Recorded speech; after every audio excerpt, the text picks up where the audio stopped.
जरूरत है। Subject to provision of section 10 हम समझ चुके हैं, विथ होल्डिंग के प्रोविजन को ध्यान में रखते हुए ही registered person may claim refund और registered person may claim refund, मर्जी हो चाहे तो नहीं क्लेम है, वर्डिंग में ये नहीं कह सकते कि क्यों नहीं क्लेम की, क्लेम रिफंड और any unutilised input tax credit unutilised.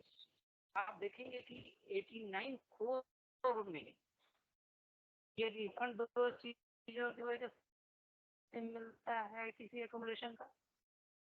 एक एक्सपोर्ट एलयूटी एक्सपोर्ट की जमा होता है, कहाँ लिखा हो, यही लिखा हो कि any person may claim refund of unutilized input tax credit at the end of any tax period। ये शुरू में लॉ में लिखा हुआ था, आज के डेट में ये at the end of any period नहीं। Provided that no refund of unutilized ITC shall be allowed in cases other than, no refund shall be allowed in cases other than, means these are the only two where refund can be allowed। कोई तीसरा occasion ऐसा नहीं हो सकता जहां ये ITC वाला refund allowed, ठीक है। तो तीसरा किसी भी रीजन से एकोमोडेशन अगर हो रहा है तो वो अलाउड नहीं है।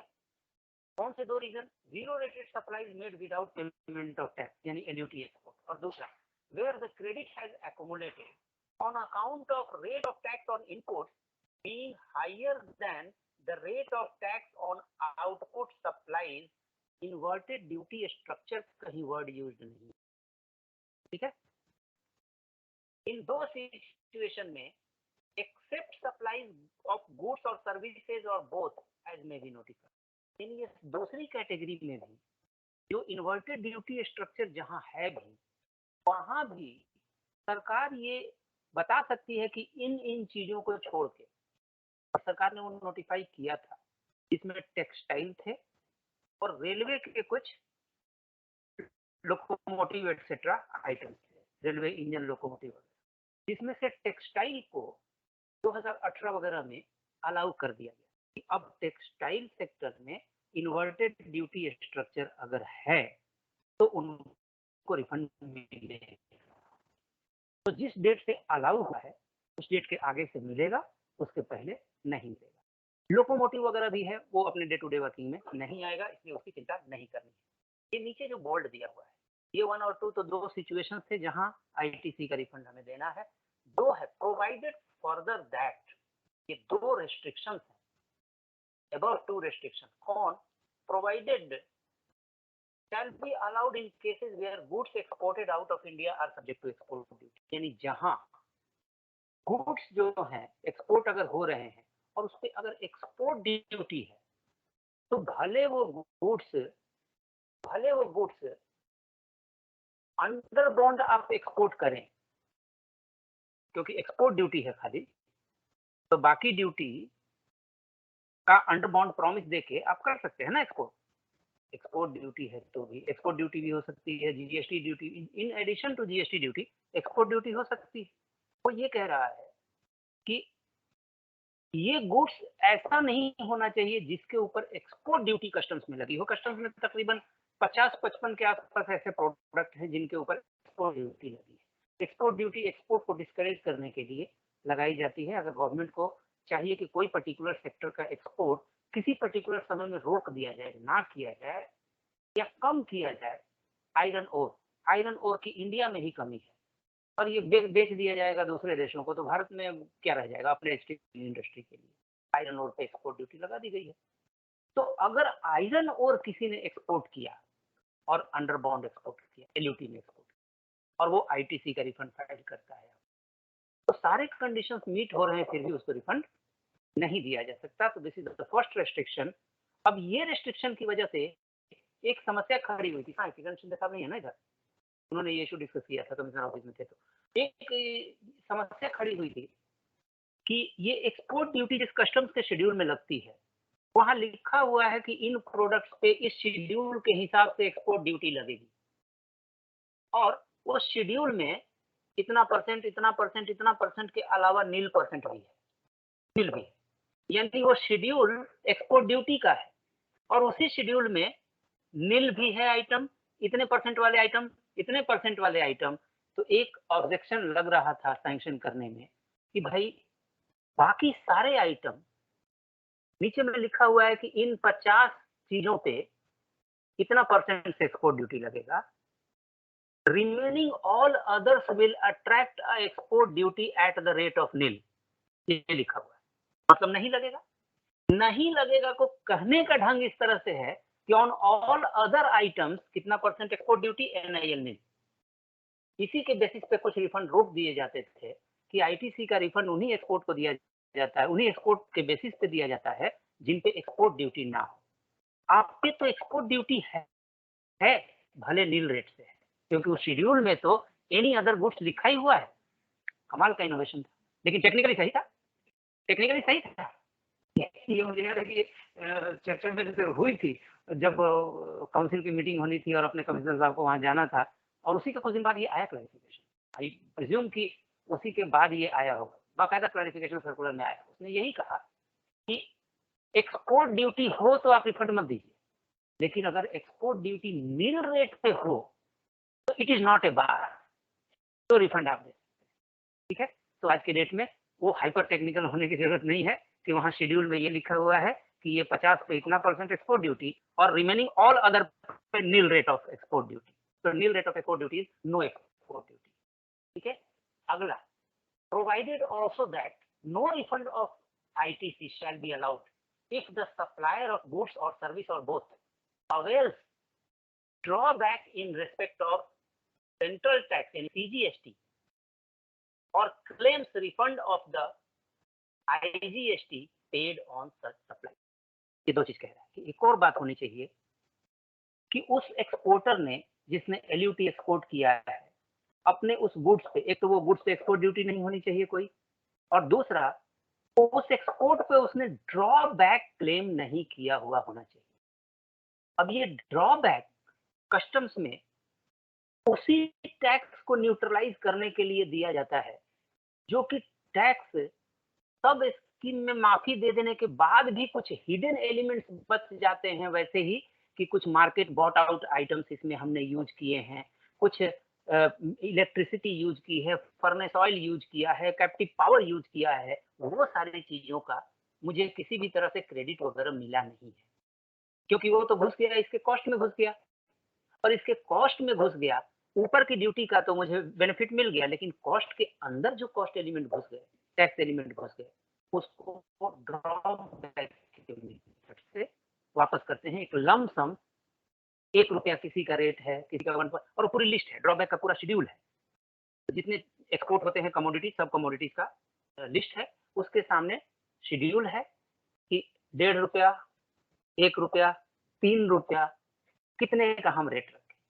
ये रेट जो था 1 अक्टूबर 2017 तक, क्योंकि ये प्रोविजन ही तभी तक नीचे वाला जो है आज के डेट में कोई मायने नहीं रखता, नीचे वाला आज के डेट में कोई मायने नहीं रख सकता। चौधरी सर 1 अक्टूबर 2007 ये सब कुछ पूछ रहे हैं।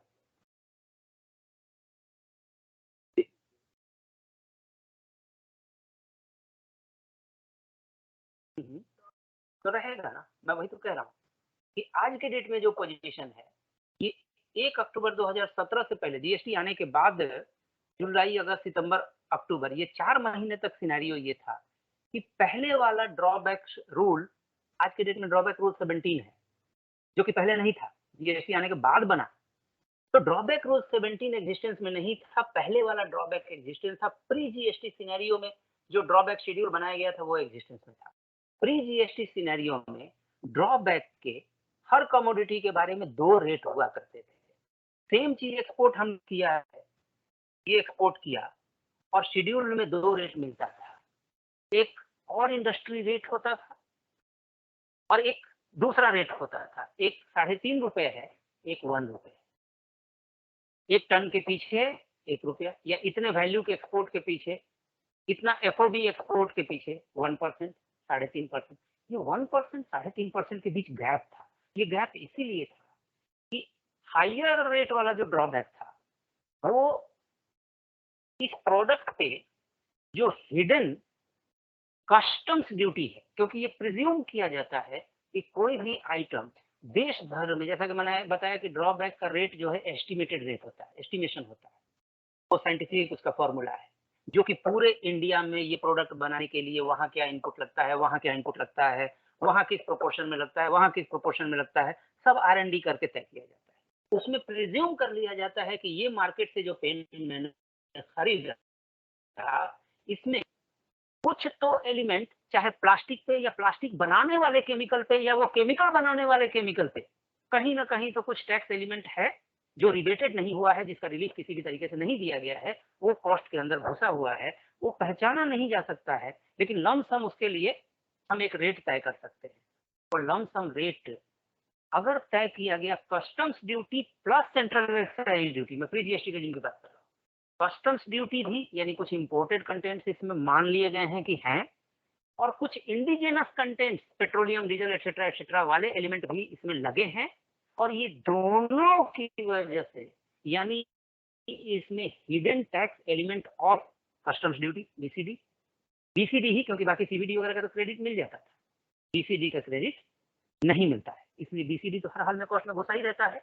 और दूसरा डोमेस्टिक यानी इंडिया के अंदर वाले कुछ टैक्स एलिमेंट इलेक्ट्रिसिटी के ऊपर चढ़ के या फ्यूल के ऊपर चढ़ के इसके अंदर घुसे हुए प्राइसिंग, उसका रिलीफ देने के लिए ये दोनों को बीसीडी और इधर डोमेस्टिक यानी सेंट्रल एक्साइज, ये दोनों को रिलीफ देने वाला जो रेट है वो 3.5 रुपए रेट हुआ करता था। और अगर सिर्फ बीसीडी कंसीडर किया जाए तो वो रेट 1 रुपया वाला हुआ करता। 2 रेट होते थे, 3 महीने तक चले, जुलाई अगस्त सितंबर तक पुराना बुक चला, पुराना शेड्यूल चला, उसमें 2 रेट थे, इसलिए हर शिपिंग बिल पे ये देखना बनता था कि whether he has availed higher rate drawback और lower rate drawback. If he has availed higher rate drawback means clearly he has availed drawback in respect of customs duty also and in respect of domestic central excise duty also, central taxes also।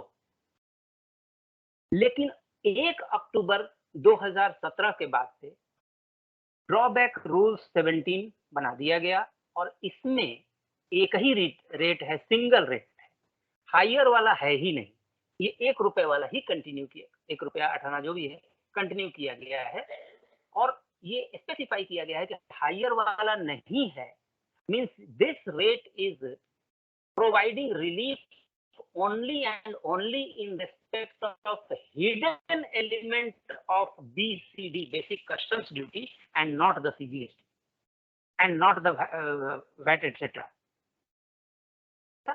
ये यही तो कह रहा है कि drawback in respect of CGST नहीं avail किया हुआ होना चाहिए, drawback in respect of customs duty तो अवेल कर ही सकता है।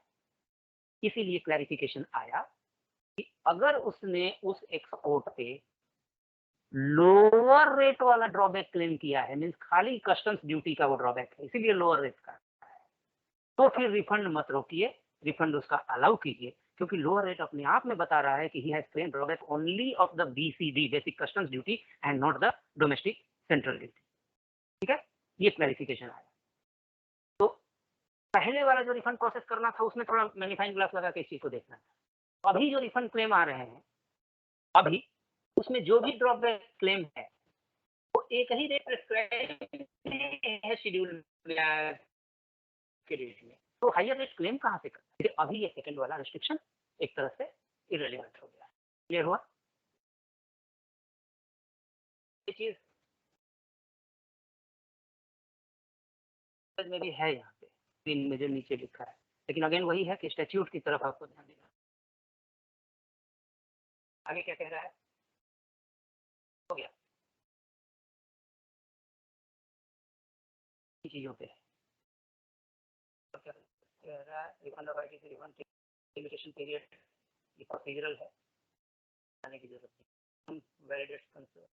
ठीक है, आपका आईटीसी का रिफंड जब असेसी क्लेम कैलकुलेट करता था तो उसके लिए चैलेंजिंग था, अब सिस्टम में ही वो फॉर्मूला डाल दिया गया है यूटिलाइजेशन का। अब उस फॉर्मूला से 1 लाख रुपया अमाउंट आया, मैं 1 लाख रिफंड क्लेम कर रहा हूँ, मुझे डेबिट करना पड़ेगा। उसके पहले डेबिट करने के समय, डेबिट करना मीन्स अपने क्रेडिट लेजर को यूटिलाइज करना, डेबिट करना मीन्स अपने क्रेडिट लेजर को यूटिलाइज करना। यूटिलाइजेशन ऑफ क्रेडिट के लिए मैनर फिक्स किया हुआ है, कि पहले जितना आईजीएसटी है वो खत्म कर दो भाई, पहले जितना आईजीएसटी है खत्म कर। इसके पीछे कारण बस सिंपली इतना है, कन्वीनियंस ऑफ द गवर्नमेंट, क्योंकि आईजीएसटी का बक्सा एकदम अगर खाली रहेगा तो IGST is the shareable revenue, state के साथ इसे बांटना है। तो जब आईजीएसटी में कुछ रहेगा ही नहीं तो खाली डब्बा दिखा देंगे लोग, क्या लोग,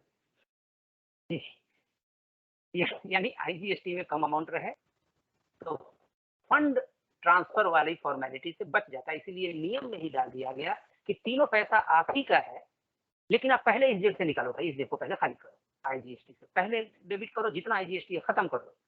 1 लाख अगर है तो 1 लाख उसमें से पहले डेबिट करो। तो ये फॉर्मूला इनबिल्ट कर दिया गया आज के डेट में पोर्टल पे, तो वो आपके हाथ में नहीं है, मान के चलना है कि पोर्टल हमसे ज्यादा ज्ञानी है, वो सही कैलकुलेशन करके दे रहा है। ठीक है, सही कैलकुलेशन मतलब सही डेबिट करके दे रहा है, कैलकुलेशन तो हमें ही भरना है ना सब। ठीक है सर, तो ये लास्ट लाइन वही बता रहा है कि सिस्टम वैलिडेटेड गाइडलाइंस यही है आपको परसों वाला। एक दर्शन कर लीजिए उसका हाइपरलिंक से जाके, फिर आ जाता है।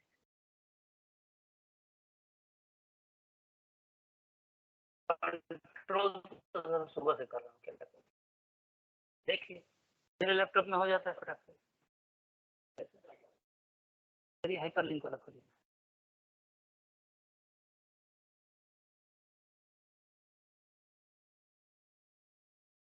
आपसे खुल जा रहा है, हमसे नहीं खुल रहा है।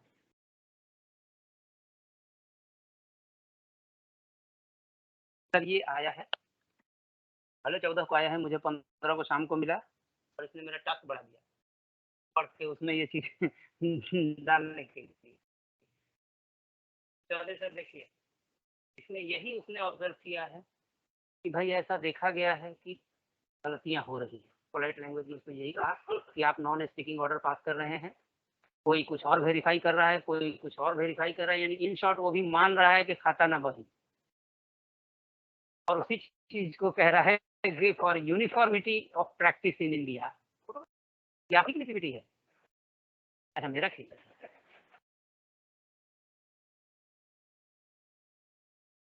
उस पर वो अप्लाई नहीं होता।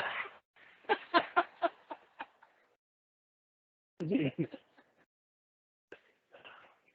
ये मैडम से पुराना संबंध है। उस जमाने में जब हम लोग लेक्चर दिया करते थे तो के स्टार वगैरह में स्टार एंकर यही होती थी, और मुझे इंट्रोड्यूस करना वो हेक्टिक शेड्यूल, वो टिफिन में सैंडविच भर के ताकि थाने में लेक्चर दे के, और के स्टार में स्टेट को लेक्चर देना है, बीच में 45 मिनट का गैप। और नेहा मैडम भी इतनी निर्दयी कि वो जानती थी कि वहाँ 1 बजे खत्म हो रहा है लेक्चर, यहाँ 2:15 से दे देती थी। वो दौरान ये थी वहाँ पे, तो उस दौरान खूब लेक्चर हम लोगों ने दिए हैं स्टेट गवर्नमेंट। आपके स्टेट गवर्नमेंट के रिकॉर्ड्स में स्टेट की फैकल्टी से ज़्यादा नंबर ऑफ लेक्चर होंगे 2016 अगस्त से लेके आगे तक के। खैर खुशी की बात है मेरे लिए जी, तो इसलिए मैडम का वैसा बोलना चलता है।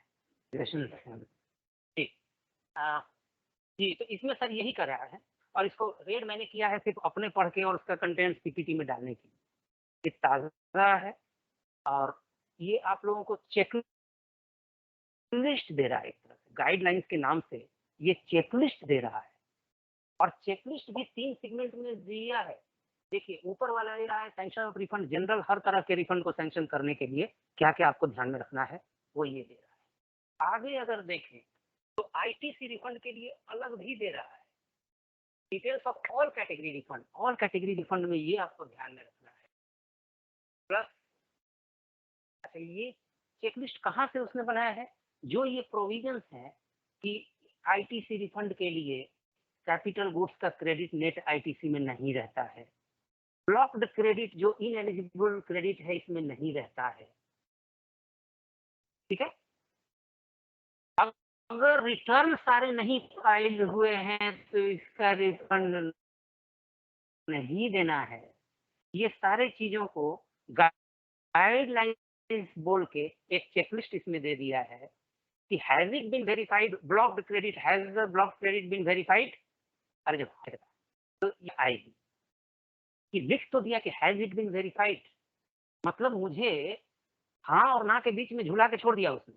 ना लिखता हूं तो रिफंड सैंक्शन नहीं कर पाऊंगा, हाँ लिखता हूं तो ये मेरा काम नहीं है, फिर ऑडिट किस लिए है और मैं ऑडिटिंग पूरा क्यों करूं?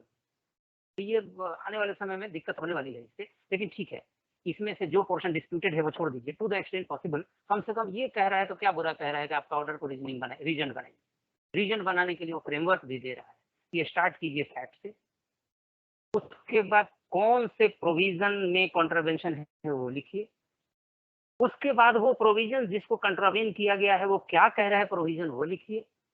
एक फ्रेमवर्क दे रहा है आपको कि कम से कम 2 पेज का स्ट्रक्चर तो वो बना के दे रहा है इस तरह से। अब उस स्ट्रक्चर को खाली लिंक करना है, लैंग्वेज से लिखना है, तो कम से कम कोर्ट में ये कहने को होगा कि हाँ sir, this order should be called as a speaking order.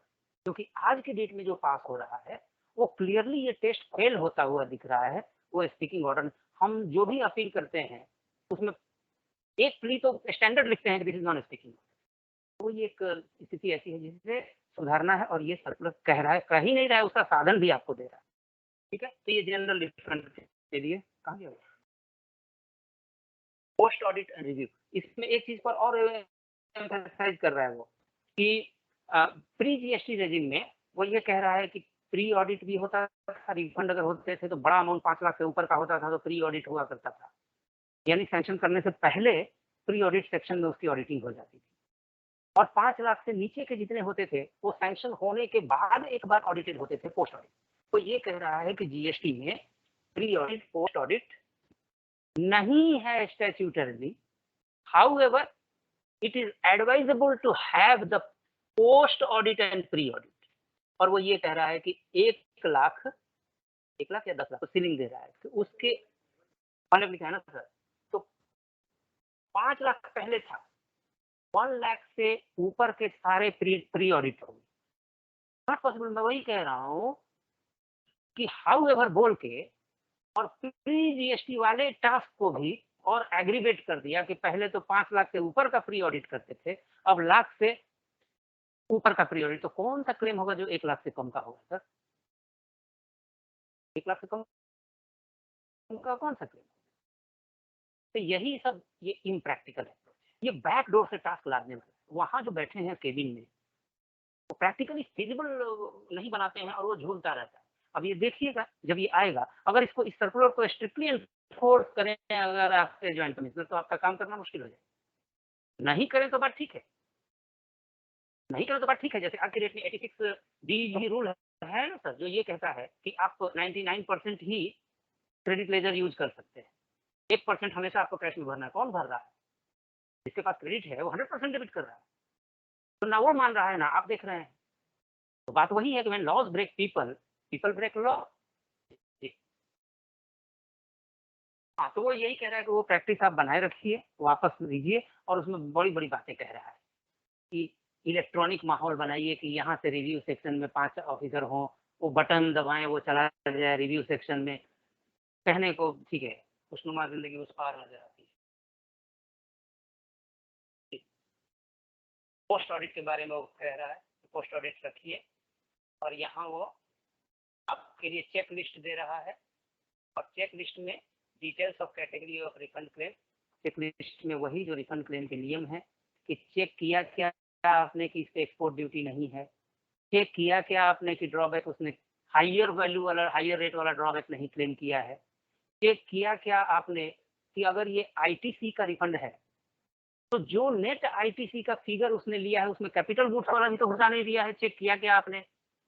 अगर ये इन्वर्टेड ड्यूटी स्ट्रक्चर का है, ये फर्क मालूम है ना, जो आईटीसी का रिफंड है वो अगर एक्सपोर्ट की वजह से है, एलयूटी एक्सपोर्ट की वजह से, तो कैपिटल गुड्स तो पहले ही हटा दिया गया है, तो खाली इनपुट का क्रेडिट उसमें रहता है।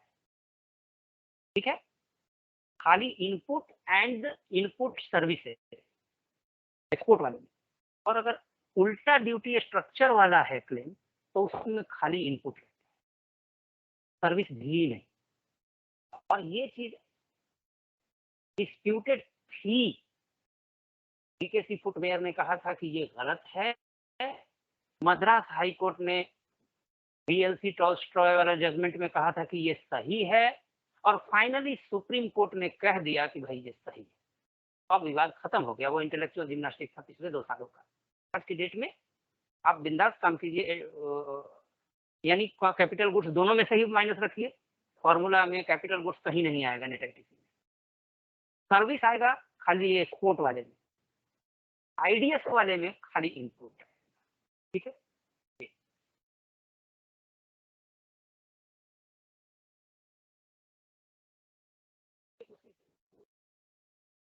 और थोड़ा सा सिंप्लीफाई करके language part B instruction number 3 additional details in case of refund of accumulated ITC.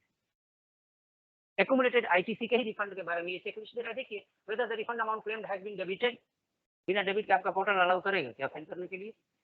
क्या मतलब है इसका? मैनुअल रेजिम में आप इशू कर रहे हैं क्या? ये आप भूल गए हैं? हो सकता है वहाँ जो इशू करने वाला बैठा हुआ अभी भी जी रहा होगा कि RFD-1A वाले जमाने में हम कौन पूछ नहीं। दूसरा, whether the amount of IGST has paid to और specific, whether the calculation is correct। अगर जानबूझ के मुझे पता ही होता है गलत है तो मैं सैंक्शन करूंगा क्या? और अगर सही लग रहा है तो मतलब मैं जितना जानता हूँ उस हिसाब से सही है, तो मैं कैसे कहूँ कि गलत है?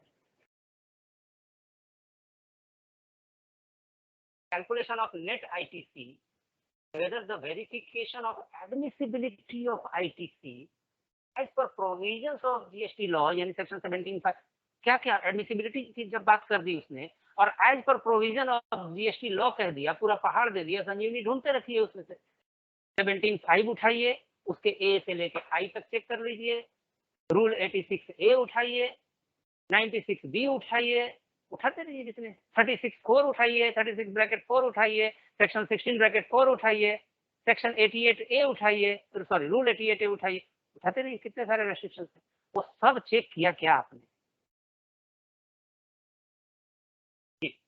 Whether it has been verified that ITC on key point देखिए, whether it has been verified that ITC on capital goods has not been included, capital goods नहीं include होता है उसमें, whether it has been verified that okay, whether it has been verified that ITC in respect of input services as well as capital goods is not included if the ITC refund is because of IDS। यानी law में वही चीज है, उसको खाली एक बार आपको याद दिला रहा है, चेकलिस्ट दे रहा है। तो मैंने इसलिए कहा कि नाम है इसका इंस्ट्रक्शन या गाइडलाइन, ये है चेकलिस्ट आपके। Whether refund has been restricted to the ITC as per those invoices, details of which are uploaded on GSTR1 in terms of circular 135 of 31 मार्च 2020। ये क्या है?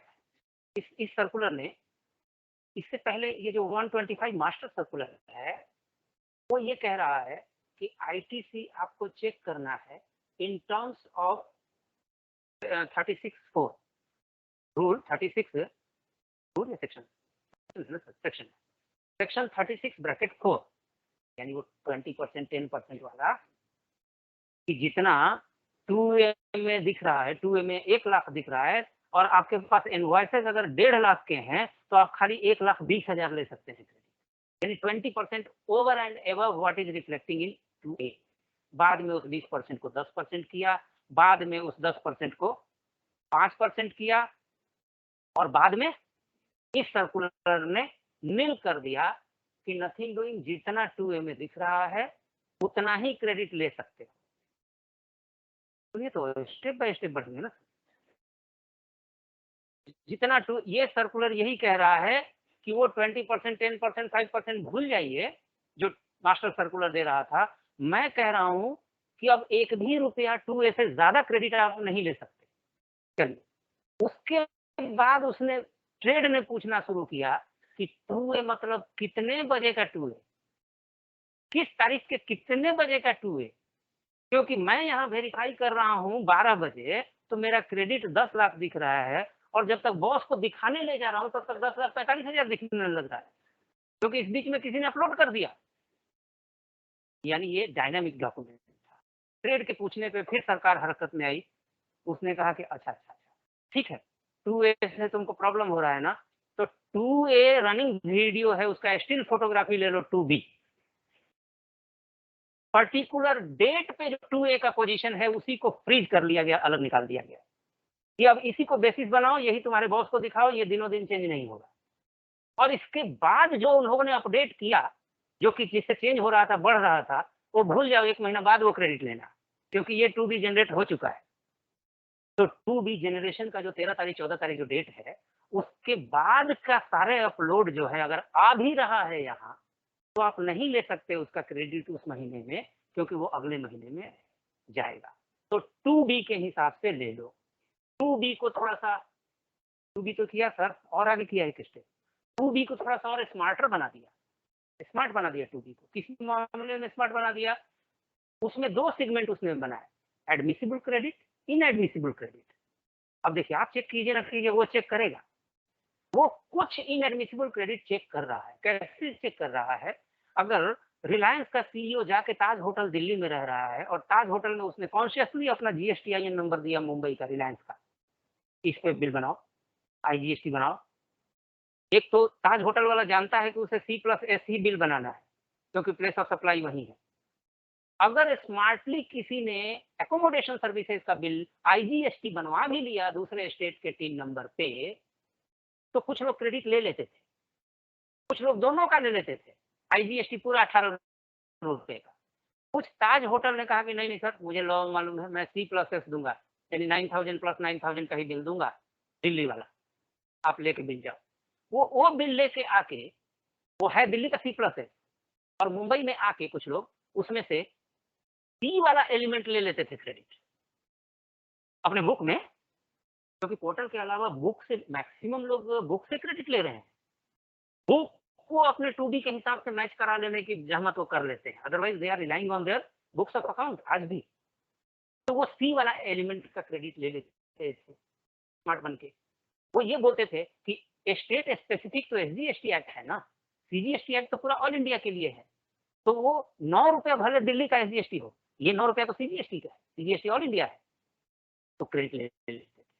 और लॉ बार बार ये कह, लॉ नहीं, सर्कुलर एक्सप्लेनेशन ट्वीट आंसर, वो हमेशा कहता था कि नहीं नहीं नहीं, टैक्स पूरा एक है, सी और एस एक ही टैक्स के 2 कंपोनेंट है। चना के जैसे 2 हिस्से होते हैं ना, वो साथ में चना होता है, अलग कर देने पे तो दाल हो जाएगा।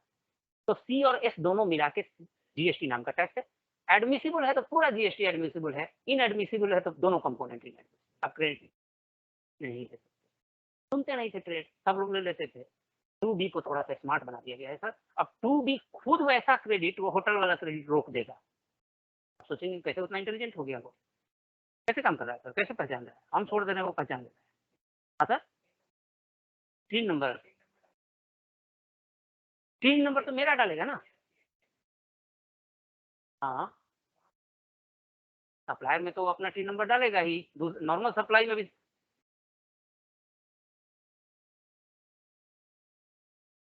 तो ठीक है ना सर, नॉर्मल भी ये पेन भी हम खरीदेंगे तो वो सप्लायर में अपना 3 डालेगा, रेसिपिएंट में 3 डालेगा। तो यहाँ भी तो नहीं, नहीं पहुंच रहे हैं वहां तक। 3B को स्मार्ट जो बनाया गया है, वो इस तरह से स्मार्ट बनाया गया है कि उसमें एचएसएन एसएससी सर्विसेज के फीड किए गए हैं। वो दिल्ली वाला ताज होटल जब वो अपना इनवॉइस वो बिल पे अपलोड कर रहा है, उसमें वो लिख रहा है और वो सिस्टम को पता है कि ये डिस्क्रिप्शन जो लिख रहा है, एकोमोडेशन सर्विस डिस्क्रिप्शन लिख रहा है, इसका एचएसएन ये है, और सिस्टम को बता दिया गया है कि ये ब्लॉक क्रेडिट, ये क्रेडिट नहीं जाता है दूसरे स्टेट में। तो वो मुंबई का जीएसटीआईएन और उस सप्लाई हुई एकोमोडेशन सर्विस का एचएसएन, ये दोनों पकड़ के वो समझ जा रहा है कि अच्छा अच्छा, यू आर प्लेइंग स्मार्ट, ये एकोमोडेशन का क्रेडिट है, लोकलाइज्ड क्रेडिट है, ये आप इंटर स्टेट ले रहे हो, वो वहीं पे रोक दे रहा है और उसको दूसरे सेगमेंट में लिख रहा है कि इतना क्रेडिट इनएडमिसिबल वाले कैटेगरी में। यानी 2A का भी पूरा का पूरा आप नहीं ले सकते। 2A जो 2B में आया, 2B में आके जो 2 टुकड़े में बटा, क्योंकि भरसक उसमें ब्लॉक्ड क्रेडिट डालने की कोशिश की गई है। ठीक है, फाइनल रिस्पॉन्सिबिलिटी आपकी है, लेकिन वो थोड़ा सा आपको तो इस मामले में स्मार्टर रहेगा। ठीक, डिटेल्स ऑफ कंप्यूटेशन क्या आपने चेक किया है? बिना चेक किए रिफंड मत सेंक्शन कीजिए, गाइडलाइन कह रहा है। Whether the supply qualifies for refund of utilized ITC due to IDS under so and so, ये क्यों लिख रहा है? वो इसीलिए कह रहा है कि IDS सिर्फ होना सफिशिएंट नहीं है, IDS तो रेट इन्वर्सन की वजह से भी हो जाएगा। आईडीएस तो उस रेलवे सेक्टर और टेक्सटाइल सेक्टर जिसको बैन किया गया है इस स्कीम से, उसका भी हो जाएगा। क्या आपने चेक किया है कि ये रेट कम हो जाने की वजह से तो आईडीएस नहीं हो गया है? वो ये जानना चाह रहे हैं।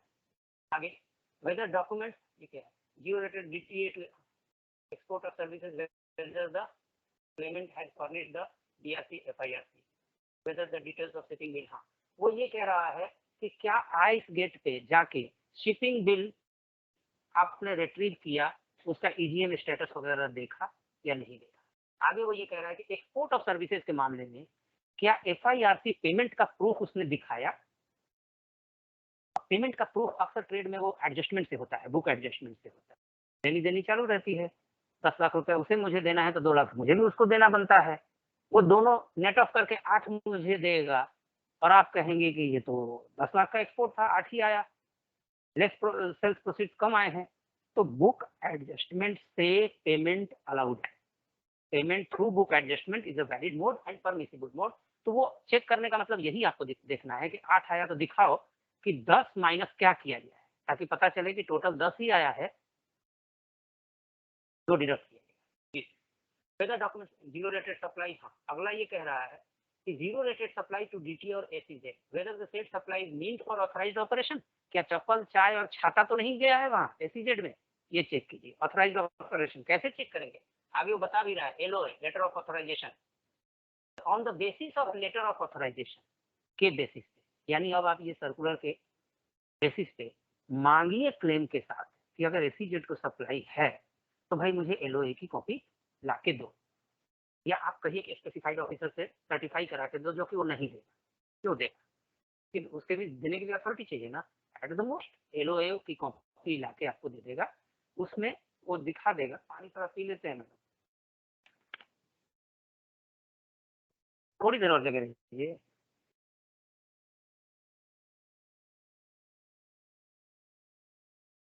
क्या करेंगे सर, दोपहर के बाद नींद आती है।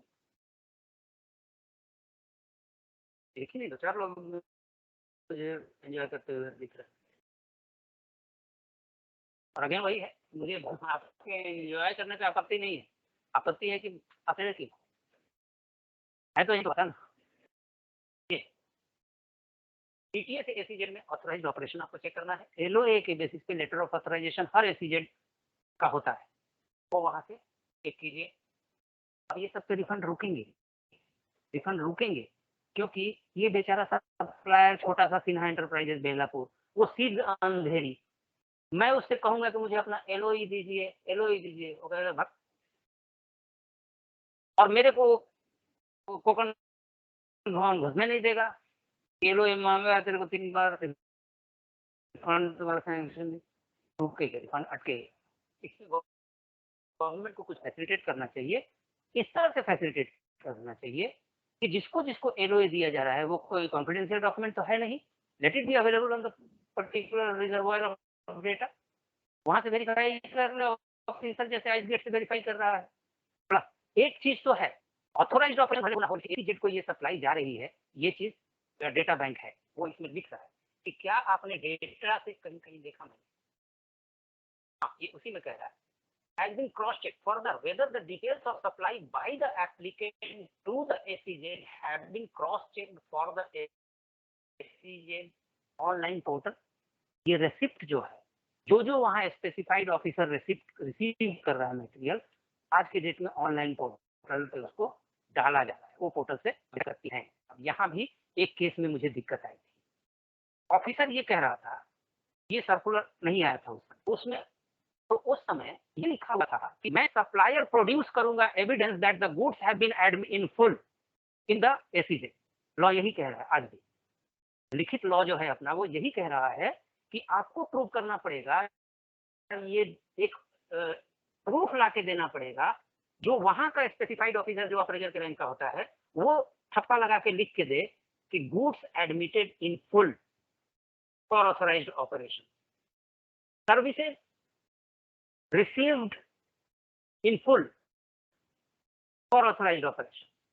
बाद में कस्टम्स ने अपने को थोड़ा एडवांस किया और वो वेबसाइट पे ही डालना शुरू कर दिया। वो लेके आया कि सर वेबसाइट पे दिख रहा है ये, अब ऑफिसर ने ये कहा कि वेबसाइट पे देखना है मुझे, ये कहाँ लिखा हुआ है? ये कहाँ लिखा हुआ है कि वेबसाइट पे मुझे देखना है? मुझे पेपर टिकट चाहिए, मोबाइल टिकट नहीं देखना है, ये कहाँ लिखा हुआ है? चलता है? तो हाइपर टेक्निकल होने की ज़रूरत नहीं है। लेकिन मैं अगेन कहूँगा कि हाइपर टेक्निकल होने की ज़रूरत नहीं है, ये तो सरकार भी कह रही है, मैं भी कह रहा हूँ। कुछ इम्यूनिटी तो दो ऑफिसर्स को, डिस्क्रिप्शन तो 1 पैसे का कुछ दे नहीं रखा है। सामने मुझे दिख रहा है कि चोरी उसने नहीं की है, यहाँ वाली ड्यूटी यहाँ लिखी है। मैं आसानी से देख के 15 मिनट में उसका रिकॉर्ड देख के वेरीफाई कर सकता हूँ, लेकिन रिकॉर्ड देख के वेरीफाई करके ओके करने की अथॉरिटी तो मुझे दो। वहाँ तो तुमने लॉ में खाली लिख दिया कि नाक की सीध में जाना है। अब नाक की सीध में वहाँ पत्थर है। ये डिस्क्रिप्शन मुझे दो कि मैं ऐसे घूम के और फिर सीधा हो जाऊँ। डिस्क्रिप्शन कहीं नहीं, ये कमी है। whether DTS supplier has received the payment from SEZ, DTS supplier ने SEZ से पेमेंट, अब ये क्यों कंडीशन दिया ये मुझे समझ में नहीं आ रहा है। ठीक है, ये इसीलिए दिया कि 96B जो है वो गुड्स के केस, सर्विस के केस में तो समझ में आ रहा है, पेमेंट का आना ही प्रूफ है कि सर्विस एक्सपोर्ट हो। गुड्स के केस में ये जबरदस्ती एक्स्ट्रा कंडीशन डाला है, गुड्स में गुड्स गया विदेश से एक्सपोर्ट हो गया, शायद उसी के मद्देनजर इसलिए ये रखा है। ये कहना ये चाह रहा है कि whether the payment has been received in permitted course. अब मान लीजिए कि रिफंड उसने अभी फाइल किया, कहाँ लिखा हुआ है कि पेमेंट मुझे तत्काल तुरंत का तुरंत एसीजेड देगा? अगर मुझे फेमा एक्ट अलाउ कर रहा है 9 महीने में रिसीव करने के लिए, 6 महीने का क्रेडिट पीरियड देने के लिए, वो परमिट कर रहा है मुझे, ये कंडीशन डाल के आप ऑफिसर का हाथ बांध रहे हैं। ऑफिसर कहेगा कि मुझे पेमेंट दिखाओ। अरे बिजनेस के सारे नॉर्म्स को ओवरलुक करके ये सर्कुलर ये बनाने वाले कोई वहाँ मेरे ही आपके जैसे लोग वहाँ बैठे रहते हैं, मुझे मालूम है सर्कुलर वहाँ कैसे बनता है। रिस्ट्रिक्शन, सारे रिस्ट्रिक्शन है कि फैब्रिक रेलवे ये उतना इंपॉर्टेंट नहीं है, एक्सप्लेन कर चुका सीधा अंडरटेकिंग लेटर ऑफ अंडरटेकिंग अगर नहीं भी है तो प्रोसीजरल है, कमिश्नर पोस्ट फैक्टो अप्रूवल दे सकते हैं। लेटर ऑफ अंडरटेकिंग अप्लाई करने के बाद अगर ARN जनरेट हो गया तो फिर ऑफिसर के सर्टिफिकेट वगैरह की जरूरत नहीं है, वो एक्नॉलेजमेंट ही हमारे लिए लेटर ऑफ अंडरटेकिंग हो गया। ये प्रोसीजरल है, पूरा कैलकुलेशन होता है। हाँ, अभी जो थोड़ा बहुत समय है 15-20 मिनट आधा घंटा थोड़ा शांति से साथ रहिएगा, इसको समझ लेते हैं तो अपना काम हो।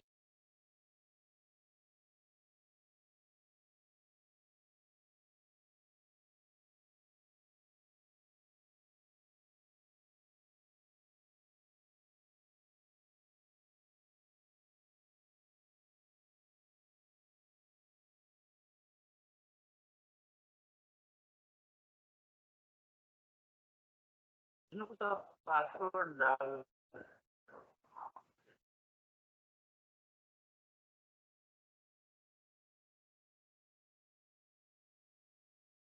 हाँ जी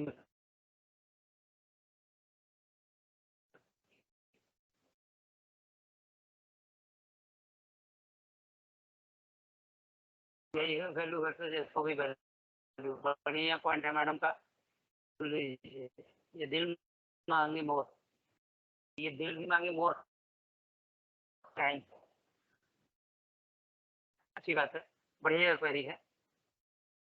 ये मामला ऐसा है कि वहाँ वाले रिफंड से रिलेटेड, कस्टम्स वाले IGST रिफंड से रिलेटेड, हम यहाँ से पूर्वा से GST इनवॉइस निकालना है और वो नवा सेवा में जाके शिपिंग बिल उसका फाइल किया जाता है। यहाँ इनवॉइस तैयार करता है मेरा जो क्लर्क है, ये GST का इनवॉइस, GST का इनवॉइस कह रहा है कि वैल्यू फॉर सही बिल और डिफाइन कर रहा है कि actually paid or paid where parties are not related and price is the sole consideration cost है। मतलब ये arm's length है, ये एक्चुअल एक्ट प्राइस पेड और पेड है ना इसी ट्रांजैक्शन का, तो हम कहते हैं कि contract price is the transaction Aerocity, वही बेनिफिशियल वैल्यू है, वो है कहना चाहिए। ये इनवॉइस पे ट्रांजैक्शन वैल्यू मैंने लिख दिया 10 लाख रुपए। अब यहाँ से कस्टम्स में गया, अब ये कस्टम्स में जाने के बाद कस्टम्स ये कह रहा है कि बिल ऑफ एंट्री पे CIF वैल्यू आपको डिक्लेयर करना होगा। जैसे यहाँ ये कह रहा है कि ट्रांजैक्शन वैल्यू डिक्लेयर करो, वहां वो कह रहा है कि CIF value declare. CIF value इनको टर्म के हिसाब से, एक इनको टर्म होता है इंटरनेशनल कॉमर्शियल टर्म्स, यानी जो एग्रीमेंट देशों के बीच व्यापार में होता है तो इनको टर्म्स फिक्स्ड है। उस इनको टर्म्स में मैं अगर जापान में हूँ और मैडम अगर एक्सपोर्ट कर रही हैं तो ये हमारे इनके बीच की बात है कि ये 10 कॉन्ट्रैक्ट में से कौन सा कॉन्ट्रैक्ट टाइप हम चुने, वो इस पे डिपेंड करेगा। अगर मान लीजिए कि सर कहते हैं कि तुरभा में मेरी दुकान है, मैं जनरेटर बनाता हूँ, मैं अपनी फैक्ट्री के गेट पे रख दूंगा, एक्स फैक्ट्री सेल करूंगा, बाकी तुम्हारी जिम्मेवारी। अब वो जापान वाला अपना यहाँ एजेंट सीएचए हायर करेगा, देखेगा, उसको काम देगा कि तुरभा से लेके जेएनपीटी तक लाना है, जेएनपीटी से कस्टम्स क्लियरेंस करा के जहाज पे लोड करना है, जहाज पे लोड करके मुझे जापान में पहुंचाना है। ये सब काम, ये सब बर्डन किसने लिया? उस खरीदने वाले ने, क्योंकि बेचने वाले ने कंडीशन रखा था कि मैं एक फैक्ट्री कॉन्ट्रैक्ट ही करूंगा। दूसरा कॉन्ट्रैक्ट इनको टर्म्स के हिसाब से वैसा कॉन्ट्रैक्ट होता है जिसमें खरीदने वाला जिम्मेवारी लेता है अपने पोर्ट से कि तुम जापान के पोर्ट में भेज दो, वहां तक तुम देख लो, वहां के बाद मैं देख लूंगा, बोलो कितना पैसा लो। जाहिर है पहले वाले केस में ये ज्यादा पैसा चार्ज करेंगे, सॉरी पहले वाले केस में कम पैसा चार्ज करेंगे, सबसे कम, क्योंकि इनकी जिम्मेवारी यही खत्म हो गई फैक्ट्री गेट पे। दूसरे वाले केस में एफओबी कॉन्ट्रैक्ट अगर है, एफओबी यानी फ्री ऑन बोर्ड, उसमें इनकी जिम्मेवारी है कि माल तुरभा से निकालें, ट्रक मंगाएं, उसका कोई जिम्मा नहीं है, जेएनपीटी तक पहुंचाएं, पहुंचा के जहाज का शेड्यूल देखें, कौन से जहाज से भेजेंगे वो तय करें, उस जहाज पे चढ़ा दें, मेट रिसिप्ट ले लें, यानी कैप्टन ने रिसीव किया, इनकी जिम्मेवारी खत्म। अब उसके बाद वहां समुद्र में डूब भी जाए, उसके आगे की जिम्मेवारी उसकी है, माल का भाड़ा उसका है, मेरा काम एफओबी तक था, तो फ्री ऑन बोर्ड यानी जहाज के ऊपर। तीसरा कॉन्ट्रैक्ट वो ये कह रहा है कि नहीं थोड़ा और आगे बढ़ो, एक फैक्ट्री मंजूर नहीं है, एफओबी कॉन्ट्रैक्ट भी मंजूर नहीं है, जापान वाला कह रहा है मुझे सीआईएफ कॉन्ट्रैक्ट दो। सीआईएफ कॉन्ट्रैक्ट का मतलब कॉस्ट यानी तुम्हारे जनरेटर का दाम भी, इंश्योरेंस यानी पूरा यहाँ से वहां तक समुद्री यात्रा में जो सिक्योरिटी चाहिए इंश्योरेंस भी तुम निकालो, कॉस्ट इंश्योरेंस, फ्रेट जिस जहाज से भेज रहे हो 5 लाख जो माल भाड़ा है वो भी तुम्हारे ऊपर, वो 5 लाख में तुम भेजो या 2 लाख में भेजो।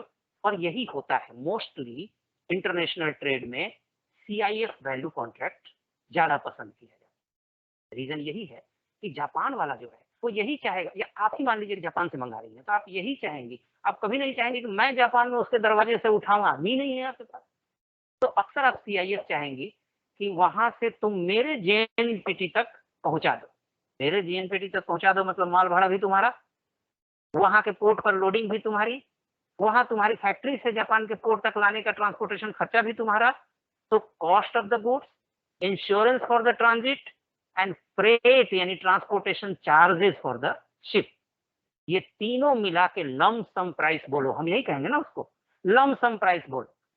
अब वो अपना कैलकुलेट करेगा अपने हिसाब से कि माल का मेरा दाम इतना होता है, फ्रेट इतना होगा, इंश्योरेंस महंगा हो गया है वो इतना होगा, कोट करेगा price. So very often I don't know how much freight he has paid, how much insurance he has incurred. मैंने लम्प सम एक एग्रीमेंट, ये है सीआईए, यही सीआईए फैक्ट्री से हमने जो इनवॉइस बनाया, तो हमारा इनवॉइस एफओबी वैल्यू पे, सॉरी ट्रांजैक्शन वैल्यू पे होता है, क्योंकि जीएसटी का वैल्यू ट्रांजैक्शन वैल्यू मतलब कॉन्ट्रैक्ट प्राइस, ठीक है, होना चाहिए।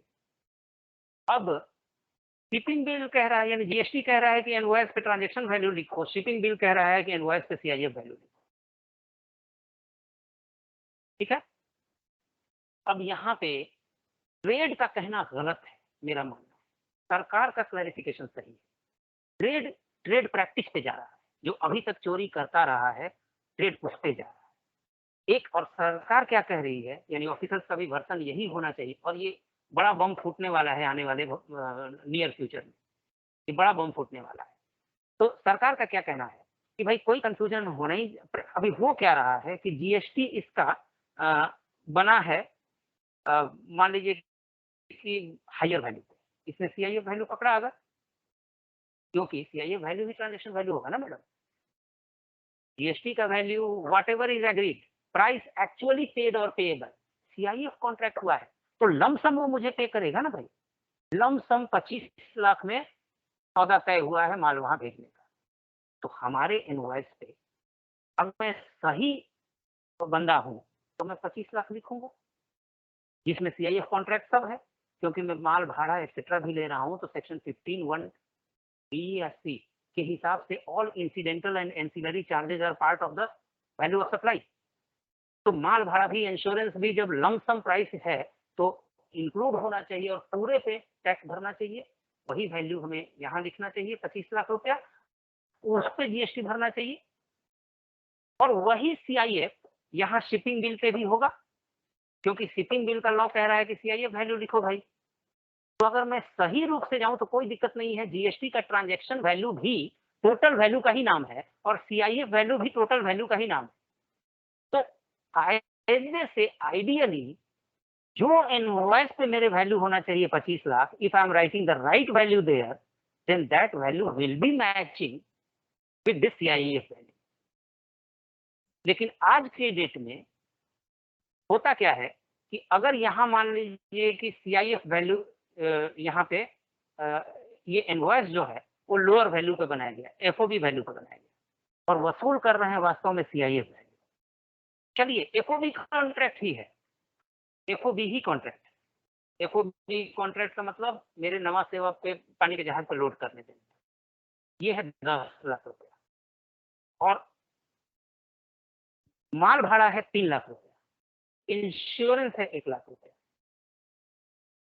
तो CIF कितना हो गया? 14 लाख रुपया हो गया ना। अब मैं यहाँ, और कॉन्ट्रैक्ट FOB ही हुआ है, कॉन्ट्रैक्ट FOB ही हुआ है। FOB हुआ है का मतलब मैंने जिम्मेवारी ली है सिर्फ नवा सेवा के जहाज तक, उसके बाद का माल भाड़ा लगेगा लेकिन वो मेरी जिम्मेवारी नहीं है, इंश्योरेंस लगेगा लेकिन वो मेरी जिम्मेवारी नहीं है, वो उसकी जिम्मेवारी है। मैं अगर पे भी करूंगा तो वो मुझे वापस देगा। मेरे माल का दाम और मेरी सर्विसेज का दाम फैक्ट्री गेट तक माल बनाने से लेके जहाज पे लोड करने तक FOB कॉन्ट्रैक्ट है। अब मैंने राइटफुली यहाँ 10 लाख लिखा, शिपिंग बिल फाइल कर रहा हूँ तो शिपिंग बिल कह रहा है कि मेंशन योर CIF वैल्यू, वहाँ CIF वैल्यू में 14 लिख रहा हूँ। रिफंड का नियम यही है कि लोअर वैल्यू आपको सैंक्शन करना है दोनों वैल्यू में। यहाँ FOB लिखा, इसी ट्रांजेक्शन वैल्यू को FOB हम कह रहे हैं, FOB लिखा और यहाँ CIF वैल्यू लिखा, दोनों में लोअर वैल्यू आपको ये करना है, सैंक्शन करना है। लोअर वैल्यू आप तो सैंक्शन कर दे रही हैं, इसमें नुकसान ट्रेड का वहां हो रहा है जहां ट्रेड ने यहाँ ज्यादा वैल्यू पे GST भरा है। वो ईमानदार है, ईमानदारी से वो ट्रांजेक्शन वैल्यू पकड़ रहा है कि जितना पैसा मैं उससे वसूल कर रहा हूँ सारा वैल्यू है। यहाँ हायर वैल्यू पे उसने 14 लाख पे भर दिया, ठीक है। और वहां मान लीजिए FOB वैल्यू भी दिखा है, शिपिंग बिल में दोनों वैल्यू मांगता है, CIF भी FOB। तो CIF कॉन्ट्रैक्ट में भी उसे दोनों वैल्यू दिखाना होता है, FOB और ये। तो कस्टम्स के सिस्टम ने और आपके इंस्ट्रक्शन ने फिक्स कर दिया है कि रिफंड लोअर वैल्यू पे ही देना है। क्यों? किस बेसिस पे? जब 0 रेटिंग है कि what ever tax you will be paying you will be relieve from that burden, तो फिर जितना टैक्स मैं भर रहा हूं उतने का रिफंड मिलना चाहिए। मैंने टैक्स भरा हायर वैल्यू पे इधर और रिफंड उधर आपने कम कर दिया, तो ये डिस्प्यूट आज के डेट में है। Department is always on safer side, क्योंकि इंस्ट्रक्शन उसने दे दिया है कि आपको लोअर वैल्यू पे ही रिफंड सैंक्शन करना है। नुकसान ट्रेड को हो रहा है in that situation where at factory gate ही has paid on higher value transaction value, that is CIF contract. CIF contract really वो CIF कॉन्ट्रैक्ट है और उसके हायर वैल्यू पे भर रहा है। और यहाँ आपने शिपिंग बिल के नियम या अपने रिफंड के नियम में लिख रखा है कि FOB वैल्यू पर ही रिफंड देना है, ठीक है मैडम। अब यहाँ ये मेंशन करना डिपार्टमेंट का गलत है कि FOB पे ही देना है, क्यों? कोई लीगल बेसिस नहीं। अब कुछ स्मार्ट असेसी हैं, वो ये कह रहे हैं कि अच्छा ये गलत आपने प्रेस्क्रिप्शन कर रखा है, बोल रहा हूँ आप सुन नहीं रहे हो, चलो मैं भी रिड्यूस करके FOB वैल्यू पर भी GST भी भरूंगा, तो मैं अपना इनवॉइस भी 10 लाख का ही बना रहा हूँ, जबकि मेरा एग्रीमेंट 14 लाख का है पूरा CIF। लेकिन मैं जान रहा हूँ कि कस्टम्स में 14 पे भी GST भरूं तो आप मुझे FOB वैल्यू पे ही 10 पे ही रिफंड देने वाले हो, तो मैं स्मार्टली अपना वैल्यू ही कम कर दे रहा हूँ। मैं यहाँ भी FOB वैल्यू ही लिख रहा हूँ 10 लाख का, उनके लिए बाउंसेल है। क्योंकि फ्यूचर में जब ऑडिटिंग होगी, जब कॉन्ट्रैक्ट लेगा हाथ में ऑडिटर, तो वो ये कहेगा कि ये कॉन्ट्रैक्ट तुम्हारा CIF कॉन्ट्रैक्ट था और contract value is equal to the transaction value in GST. यानी तुम्हारा 14 लाख का ये ट्रांजेक्शन था, तो 14 लाख ट्रांजेक्शन वैल्यू होना चाहिए। तुमने सीआईएफ वैल्यू 14 लाख को घटा के यहाँ एफओबी वैल्यू में 10 लाख कन्वर्ट किया, सिर्फ इसलिए कि तुम्हें 10 लाख का ही रिफंड वहां मिलने वाला है।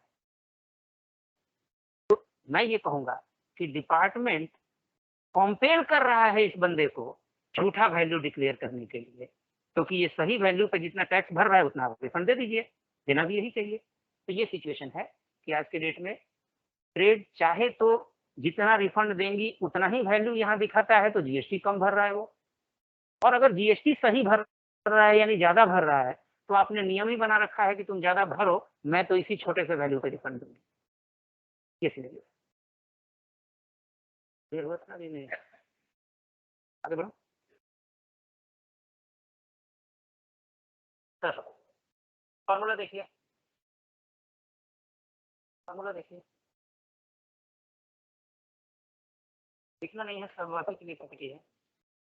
एक मैडम पूछ रही थी तो मिलेगा ना, उसमें पीपीटी में एक सॉफ्टवेयर डाला है मैडम, सैटरडे संडे को पढ़ने के लिए खोला जाए तभी खुलता है।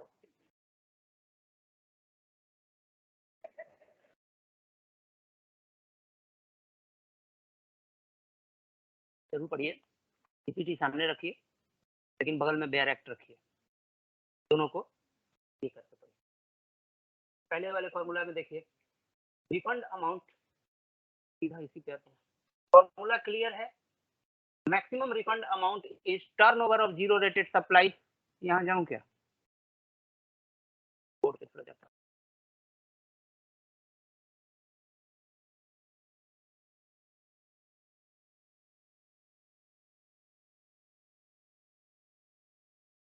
आईटीसी का रिफंड दो वजह से मिलता है, एक एलयूटी एक्सपोर्ट की वजह से और एक आईडीएस की वजह से। एलयूटी एक्सपोर्ट की वजह से जो रिफंड मिलता है उसका फॉर्मूला दिया हुआ है रूल 89(4) में। इस उल्टा ड्यूटी स्ट्रक्चर की वजह से जो रिफंड मिलता है उसका फॉर्मूला दिया गया है 89(5) में। और ये आईटीसी रिफंड का सोर्स है सेक्शन 54(3) और ये 1 एंड दूसरा। ये फॉर्मूला जो है वो है मैक्सिमम रिफंड, वर्ड में मैक्सिमम लिखा हुआ है, मीन्स ऑफिसर को उससे ज्यादा रिफंड नहीं देना। अब कैलकुलेशन से ऊपर इस मैक्सिमम पे भी तो का इम्प्लीकेशन है, ऐसे हवा में नहीं दिया गया है, और इस मैक्सिमम के बेसिस पे आपको कई जगह सपोर्ट मिलता है, वो बाद में एक्सप्लेन करेंगे। एक केस में ऐसा हुआ था, तो ऑफिसर ने यही कहा कि लेकिन यहाँ वर्ड मैक्सिमम लिखा हुआ है, यानी आप सही कह रहे हैं सिन्हा जी, मिलना चाहिए ये, लेकिन मेरे हाथ बंधे हैं इस वर्ड से मैक्सिमम। तो मैक्सिमम वर्ड है, maximum refund is equal to zero rated, बहुत छोटा पड़ रहा है ना, जीरो रेटेड टर्नओवर। जब मैं जीरो रेटेड टर्नओवर कह रहा हूं, मतलब turnover of zero rated supply of goods, zero rated supply of services, G and S दोनों, और G and S good service दोनों का total divided by adjusted total turnover.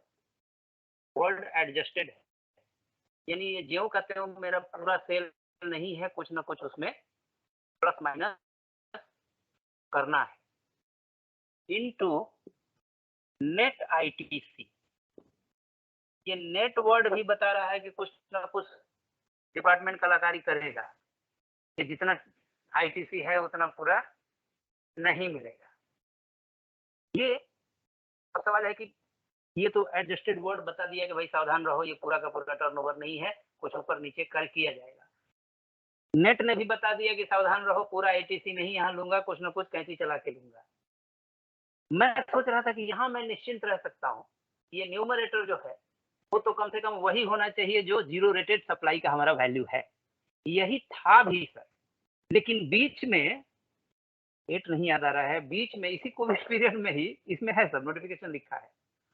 उसने इसके डेफिनेशन को इसके और इसको चेंज कर दिया और क्या कर दिया कि देखने से तो zero rated turnover of goods मतलब जितना मैंने गुड्स एक्सपोर्ट किया एलयूटी में, ये ध्यान रहे भले यहाँ एलयूटी वर्ड नहीं लिखा हुआ है, लेकिन ये सिर्फ वही एक्सपोर्ट है जो एलयूटी वाले हैं।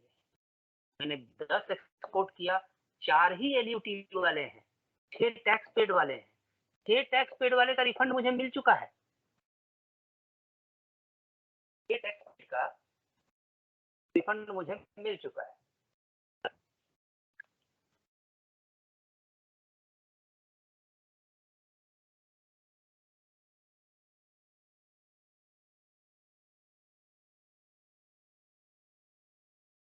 जी, तो चेंज जो किया गया वो मैं बता रहा हूँ। ये पहले जो था वो फ्लैट फॉर्मूला था ऐसे ही कि जीरो रेटेड एफर्ट मतलब जितना एफर्ट अंडर क्या अंडर एलयूटी किया है, मतलब जीरो रेटेड सर्विसेज मतलब जितनी वैल्यू का आपने सर्विस किया, जितने वैल्यू का सर्विस किया है, मतलब इसको भी डिफाइन करना पड़ेगा। आप अपने इनवॉइस से टोटल करके नहीं बता सकते कि इस महीने में मैंने 10 इनवॉइस खड़ा है सर्विस एक्सपोर्ट का, ये मेरा सर्विस एक्सपोर्ट है, नहीं।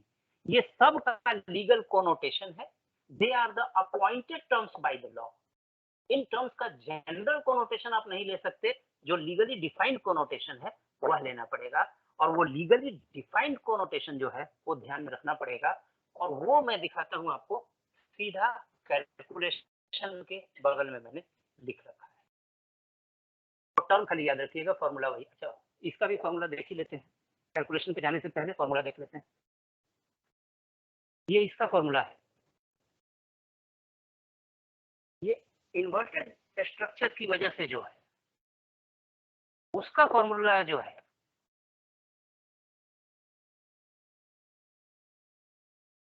यानी सेम ऊपर वाला फॉर्मूला माइनस सेम ऊपर वाला फॉर्मूला माइनस एक टर्म खाली बढ़ जाए, और वो क्या है, टैक्स पेड या पेबल। पेड या पेबल इसलिए कि जो इन्वर्टेड रेटेड प्रोडक्ट बना है 18% पर प्लास्टिक लेके 5% पर हवाई चप्पल जो बनाया, तो हवाई चप्पल बन के मेरे स्टॉक में पड़ा है ना, और कुछ बिक गया, तो जो बिक गया उस पर टैक्स हमने पे कर दिया, और जो पड़ा है कल बिकने वाला है उस पर टैक्स पे करूंगा। इसीलिए दोनों वर्ड है कि जो करूंगा वो भी माइनस करना है, क्योंकि वो तो पता है ना कि 5% से मैं कितना टैक्स पे करूंगा, भले वो क्लियरेंस कल करूं, परसों करूं, तरसों करूं। इसीलिए वर्ड है टैक्स पेड और payable on such such goods. Such goods मतलब इन्वर्टेड रेटेड गुड्स। अब मैं अगर प्लास्टिक से बैंगल भी बनाता हूं और बकेट भी बनाता हूं, तो बैंगल एग्जेम्प्टेड है, बकेट टैक्सेबल है। या मान लीजिए कि बकेट भी बनाता हूं और चप्पल भी बनाता हूं उसी प्लास्टिक से, प्लास्टिक 18% पे लेता हूं, हवाई चप्पल 5% पे है, और दूसरा वाला जो प्रोडक्ट है मेरा बकेट वो 18% पे है। ड्यूटी इन्वर्शन पहले प्रोडक्ट के रेस्पेक्ट में नहीं है, 18 वर्सेज 18, दूसरे प्रोडक्ट के रेस्पेक्ट में है 18 वर्सेज 5। ठीक है, बकेट के रेस्पेक्ट में ड्यूटी इन्वर्सन नहीं है, चप्पल के रेस्पेक्ट में है, मैं सिर्फ चप्पल का रिफंड यहां क्लेम कर सकता हूं, only in respect of the inverted rated item. पहला रेस्ट्रिक्शन। और ये इसलिए एक एक्स्ट्रा टर्म ऐड हो गया ये दोनों में कि याद कीजिए ये किस चीज का रिफंड हम दे रहे हैं, अनयूटिलाइज्ड आईटीसी, जो यूटिलाइज्ड नहीं हो सका because of this LUT export, यानी ये अनयूटिलाइज्ड है, जितना पोर्शन नहीं यूटिलाइज हो सकता है, नहीं यूटिलाइज हो सका उतने का ही देना है। अगर इन्वर्टेड ड्यूटी स्ट्रक्चर में यही बकेट जब एक्सपोर्ट किया होता, अगर मैंने ये हवाई चप्पल अगर एक्सपोर्ट किया होता, ऊपर वाला फॉर्मूला, तो उसमें कुछ माइनस करने की जरूरत नहीं थी, क्योंकि फॉर्मूला से जितना भी क्रेडिट बनता है वो पूरा का पूरा क्रेडिट नॉट यूटिलाइजेबल था, क्योंकि एक्सपोर्ट पे टैक्स मुझे भरना नहीं होता। लेकिन इन्वर्टेड रेटेड स्ट्रक्चर में भले ये चप्पल पे 5% हो, ये 5% तो मुझे भरना है ना, एक्सपोर्ट करूंगा तो नहीं भरना है ना। इंडिया में ही मुझे बेचना है, आज बेचा या कल बेचने वाला हूँ, 5% तो मुझे भरना है, और अगर भरना है तो 5% तो मैं यूटिलाइज कर पाऊंगा ना उसमें से, और क्रेडिट देना है, रिफंड देना है अनयूटिलाइज्ड का। तो to the extent you are able to utilise this, वो रिफंड के एम्बिट से बाहर है। इसीलिए ये वाला पोर्शन, जितना टैक्स आपने पे कर दिया है चप्पल पे, या जितना कल के क्लियरेंस पे करेंगे, चूंकि टैक्स पे कर दिया मतलब आप यूटिलाइज कर पाए, वो अनयूटिलाइज नहीं है। जो टैक्स पे कल करेंगे वो भी आप यूटिलाइज कर पाएंगे, वो अनयूटिलाइज नहीं है। ये हटाने के बाद जो बचेगा वो अनयूटिलाइज्ड है, और अनयूटिलाइज्ड का ही रिफंड दिया जाता है। इसीलिए इस फॉर्मूला में और इस फॉर्मूला में एक छोटा सा डिफरेंस है, तो ये वाला डिफरेंस, ये माइनस टैक्स पेड और payable on inverted rated item add हो जाता है आईडीएस वाले फॉर्मूला। आईडीएस मतलब inverted duty structure. Formula clear हुआ? ये का क्वेश्चन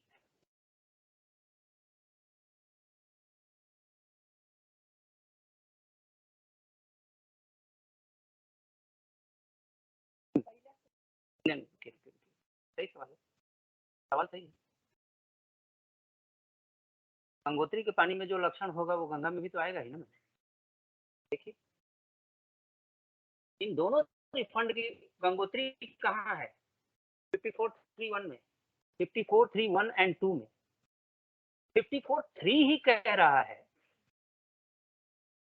कि refund of unutilised accumulated credit because of export without payment of tax, यानी वही हो गया कि एनयूटी एक्सपोर्ट है। तो जो चीज सोर्स पे ही कंडीशन कर दिया, तो गंगोत्री वाला कैरेक्टरिस्टिक तो गंगा में भी आएगा ही ना। क्वेश्चन बढ़िया था।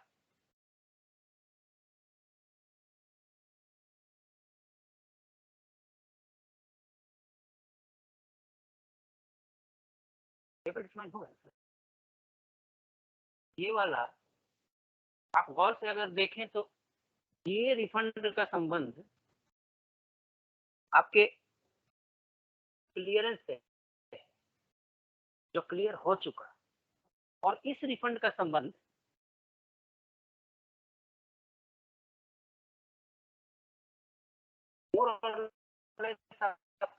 के स्टॉक से। जो इन्वर्टेड ड्यूटी का प्रोडक्ट स्टॉक में पड़ा हुआ है, अगर अभी नहीं भी आपने बेचा है, जब भी आप बेचेंगे 5% तो भरेंगे ना टैक्स। तो 5% के एक्सटेंट तक, 5% की हद तक आपका क्रेडिट यूटिलाइजेबल है। You are able to utilise your credit. 100 रुपए में से 5 रुपया तो आप यूटिलाइज कर पाएंगे, चाहे कल या परसों या तरसों, जब भी ये स्टॉक क्लियर करेंगे। समझ रहे हैं सर? तो इनहेरेंटली पहला वाला फॉर्मूला क्लियरेंस बेस्ड है, ऑलरेडी जो एक्सपोर्ट आप कर चुके हैं। दूसरा वाला फॉर्मूला स्टॉक बेस्ड है, कहीं लिखा हुआ नहीं है, मैं उसके लक्षण देख के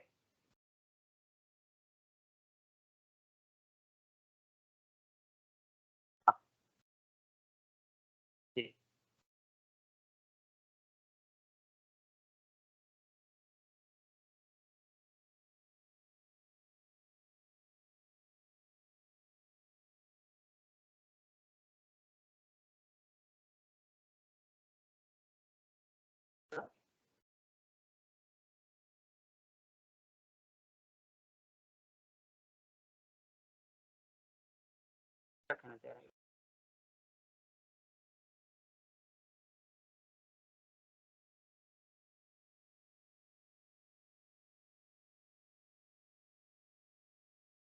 पेड और पेबल इसीलिए लिखा हुआ है कि जितना माल मैंने इन्वर्टेड का बनाया, जितना माल इन्वर्टेड का बनाया उस पर्टिकुलर पीरियड में, उस पर्टिकुलर पीरियड में इनपुट कितना लिया फिक्स्ड है पीरियड में, जो माल मेरा बना उस पे पेड और पेबल पेड ट्रेड आता है।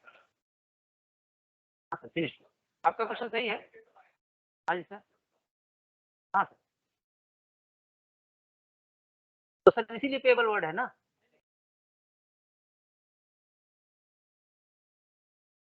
सर लेकिन सब आपके स्टॉक में पड़ा है तो ये मान लिया गया है कि वो स्टॉक पे टैक्स आज नहीं तो कल आप भरेंगे, और भरेंगे तो क्रेडिट लेजर को यूटिलाइज करके भरेंगे, इसलिए 100 रुपए में से 25 रुपया तो आप यूटिलाइज कर पाएंगे इस स्टॉक पे टैक्स भरने के लिए, तो बाकी अनयूटिलाइज 75 ही बचा। पेड और पेएबल का मतलब यही है। अनयूटिलाइज्ड को ध्यान में रखिए, ये शुरू में ही कह चुका है कि रिफंड किस बात का हम दे रहे हैं, अनयूटिलाइज्ड, रादर अनयूटिलाइजेबल भी कह रही है कि जो अनयूटिलाइज्ड रह गया इस फैक्टर की वजह से, आईडीएस की वजह से, इन्वर्टेड ड्यूटी स्ट्रक्चर की वजह से, इन्वर्टेड ड्यूटी स्ट्रक्चर की वजह से कितना अनयूटिलाइज्ड रह गया सर? 18% पे प्लास्टिक लिया और 5% पे चप्पल बनाया, तो पूरा 18% तो अनयूटिलाइजेबल नहीं है ना। 5% तो आप यूटिलाइज कर पा रहे हैं ना, टैक्स जितना भरना है उतना तो आप यूटिलाइज कर पाएंगे। एक्सपोर्ट वाले में टैक्स भरना ही नहीं था, इसलिए जीरो यूटिलाइजेशन था। यहाँ तो 5% यूटिलाइजेशन है, तो यूटिलाइजेशन को माइनस करेंगे तभी तो अनयूटिलाइज बनेगा, और अनयूटिलाइज का ही रिफंड हमको देना है। तो थोड़ा सा क्लियर।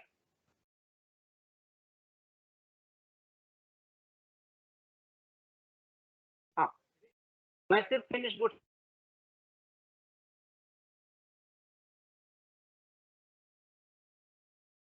की बात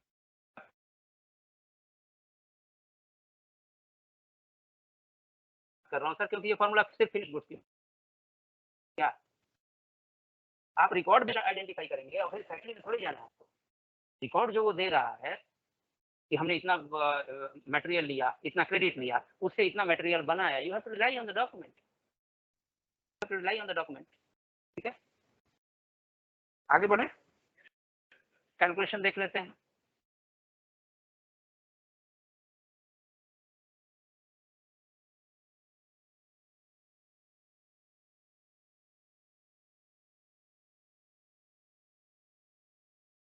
फिफ्टी परसेंट भी समझ में आया कि नहीं आया ना?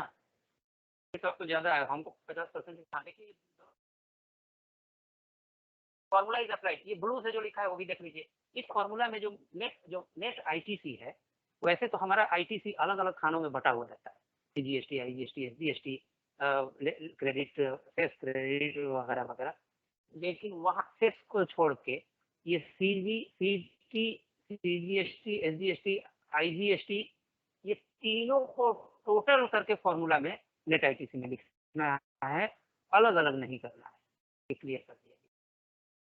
देख लीजिए, एक डजंट इंक्लूड ट्रांजिशनल क्रेडिट इसमें इंक्लूडेड नहीं है, 4A4B वाला क्रेडिट इसमें इंक्लूडेड नहीं है।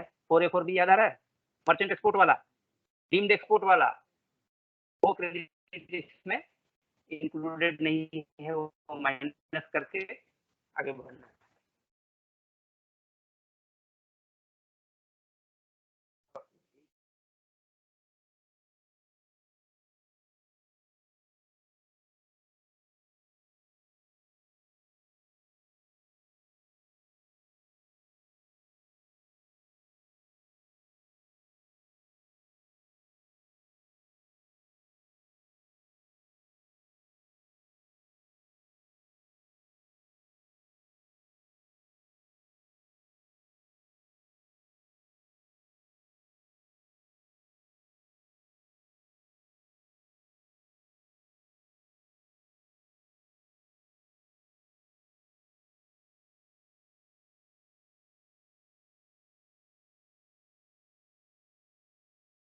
मैं वही तो कह रहा हूँ, 1-to-1 correlation between input and output वो जीएसटी ने रिकॉग्नाइज किया ही नहीं। इसी बेसिस पे तो आपके रूल 96(10) के रिस्ट्रिक्शन को ट्रेड अपोज कर रहा है कि भले वो मेरा इंडियन गुड्स के लिए इंडियन इनपुट्स पे कमाया हुआ क्रेडिट हो, अगर उससे ये डीएफआईए में मोम लेके और बनाई हुई मोमबत्ती पर मैं टैक्स भर रहा हूं, तो आपको क्या आपत्ति है? क्योंकि जब दोनों एक ही पूल है, मेरा पूरा क्रेडिट पूल एक ही पूल है, चाहे वो इंपोर्टेड आइटम से मैं कमाऊं या इंडिजिनस डोमेस्टिकली प्रोक्योर्ड आइटम से कमाऊं, Once it has come to my consolidated ledger, it is my money which I can use to pay the tax either on domestic supply or on any other supply. तो वहां पे इसी argument पे trade लड़ रहा है कि how can you put this restriction of 9610 because in principle you have not retained in GST any such concept of input output correlation.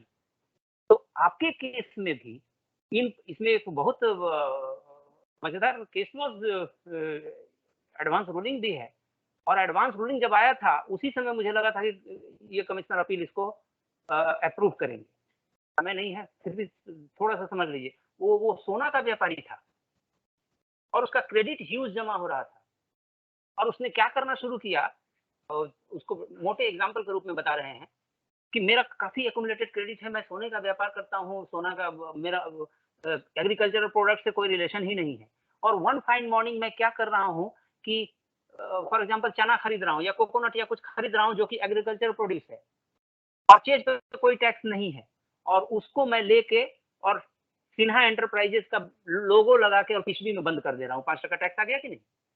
5% tax आ गया, और ये मैं खूब करने लगा। पर्पस बस एक ही है, ये जमा हुआ सोने का क्रेडिट यूटिलाइज करो। क्लियर यानी छाती ठोक के वो गलत कर रहा है, डिपार्टमेंट को दिखा के कि रोको मुझे। वो जब किया था उसी समय मैंने लगा कि बंदे ने एकदम सही नम्स पकड़ा है और ये अपहोल्ड होगा इसका भी, और एडवांस रूलिंग ने खारिज कर दिया कि नहीं, ये सोने का क्रेडिट है, doctrine of nexus, doctrine of nexus के बेसिस पर खारिज कर दिया कि गलत है। अपीलेट अथॉरिटी ने, मजे की बात है, अपीलेट अथॉरिटी ने, मुझे उम्मीद था कि हाईकोर्ट अप्रूव करेगा, अपीलेट अथॉरिटी ने ही अप्रूव कर दिया कि yes he is right, 1-to-1 correlation of input and output नहीं है, इसलिए एक बार सोने का क्रेडिट इसके पूल में आ गया तो ये जितने तरह की आउटपुट सप्लाई कर रहा है किसी में भी इस पैसे का इस्तेमाल वो कर सकता है। It was approved. अब डिपार्टमेंट फर्दर अपील में गया है कि नहीं वो मुझे चेक करना पड़ेगा, लेकिन ये है, आपको चाहिए होगा तो मैं मेल कर दूंगा, वो इंटरेस्टिंग है।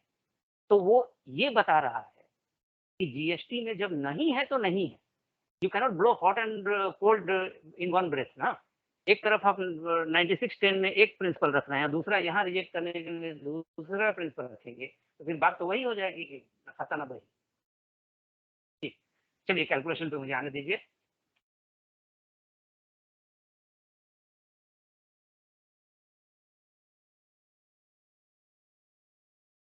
सर इसको विजुलाइज कीजिए। Taxable supply of goods in Maharashtra,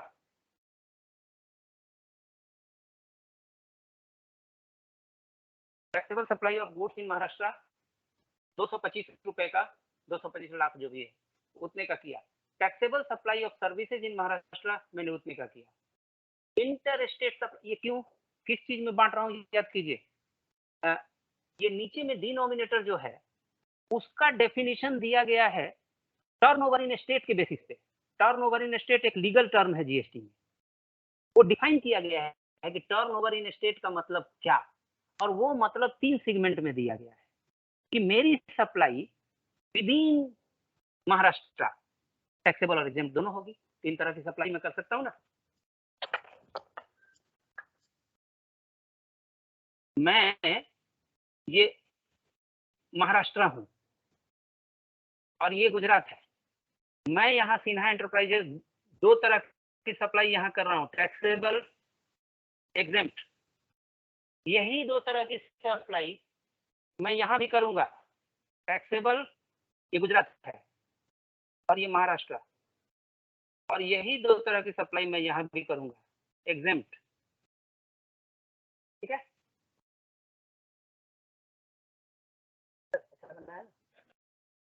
यही 2 तरह की सप्लाई मैं सिंगापुर में भी करूंगा, टैक्सेबल और एग्जेम्प्ट। और ये किस चीज को मैं एक्सप्लेन कर रहा हूँ, सेक्शन 2(112), ये है टर्नओवर इन स्टेट, ये लीगल टर्म है, इसी का रिलेशन यहां से। इसको डिफाइन करने के समय वो ये कह रहा है कि इस सेक्शन पे जो टर्नओवर इन स्टेट को डिफाइन किया गया है वो वाला वैल्यू ले लीजिए अदर देन फॉर ए वाला वैल्यू फॉर बी वाला वैल्यू, यानी पहले ये वैल्यू पता कर लीजिए और उसमें से दो चीज और बाद में निकाल दीजिएगा, फॉर ए वाला वैल्यू डीम्ड एक्सपोर्ट वाला और फॉर बी वाला वैल्यू मर्चेंट एक्सपोर्ट वाला। ये दोनों में अक्सर मैं उल्टा कर जाता हूँ, उल्टा होगा तो सीधा कर लीजिएगा उसको, ठीक है। तो यहाँ मैं क्यों गया, यहाँ क्यों गया, क्योंकि ये स्टेट टर्नओवर इन स्टेट का डेफिनेशन ही 3 सेगमेंट में है, with in state supply, inter state supply and out country supply. Language उसका क्लमजी है, लैंग्वेज इतना आसान नहीं है, ठीक है। अब यहाँ पे देखिए इसमें से जी,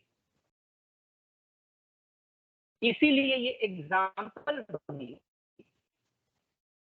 3 टुकड़े में बांटता हुआ चल रहा है। सप्लाई विद इन महाराष्ट्र, मेरी service supply with in Maharashtra, मेरी गुड सप्लाई इंटर स्टेट, मेरी सर्विस सप्लाई इंटर स्टेट, और देखिए supply of service in Maharashtra, supply of goods inter state, Gujarat में गुड्स भेजा, गुजरात में सर्विस भेजा, टोटल एग्जेम्प्टेड सप्लाई। यानी इस एग्जेम्प्टेड सप्लाई में ये ऊपर वाले शामिल नहीं है। अब ये कहीं क्लैरिफाई नहीं करा सकता, लेकिन बिना क्लैरिफाई किए अगर इस तरह से ना जाए तो वो फॉल्टी हो जाएगा, वो रिजल्ट एनॉमलस मिलेगा। इसीलिए प्रिज्यूम करना होगा कि ये एग्जेम्प्ट सप्लाई जो है 25 रुपए की, ये मेरी अलग है, टोटल एग्जेम्प्ट सप्लाई। अब ये टोटल एग्जेम्प्ट सप्लाई कौन सी होगी, ये देखिए एग्जेम्प्ट भी कितनी जगह है, महाराष्ट्र के अंदर भी एग्जेम्प्ट मैंने बेचा है, गुजरात में भी बेचा है और सिंगापुर में भी एग्जेम्प्ट बेचा है, ठीक है। अब आगे देखिए, zero rated supply of goods, goods का एक्सपोर्ट, गुड्स का एक्सपोर्ट या एसीजेड दोनों में से कोई भी, zero rated supply of service. अब ये zero rated supply of service 90 goods के लिए तो क्लियर है, जितना ईजीएम आपका आया और डेफिनेशन भी क्लियर है, taken out of India to a place outside India. Service में ये है, गुड्स में जितना आपने भेजा वो आपका एक्सपोर्ट है, सर्विस में है कि वहां से जितना रोकड़ा मंगाया वो आपका एक्सपोर्ट है, ठीक है। इसीलिए पेमेंट के बेसिस पे सर्विस तय होगा। अब यहाँ देखिए पेमेंट के बेसिस पे सर्विस कैसे तय हो रही है, क्योंकि कोड तो चाहिए ना सर।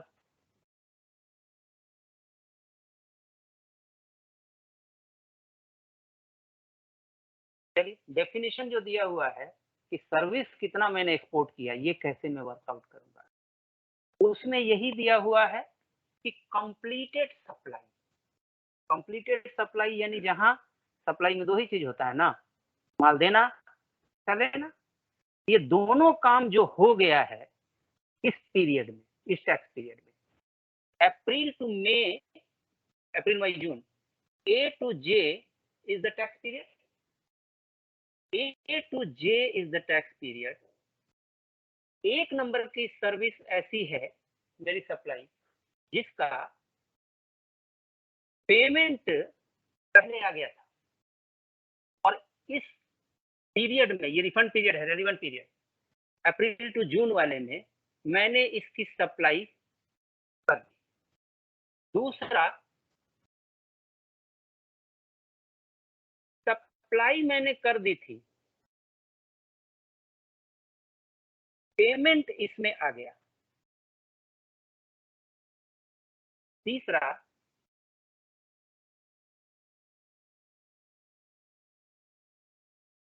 सप्लाई भी मैंने की, पेमेंट भी आ गया।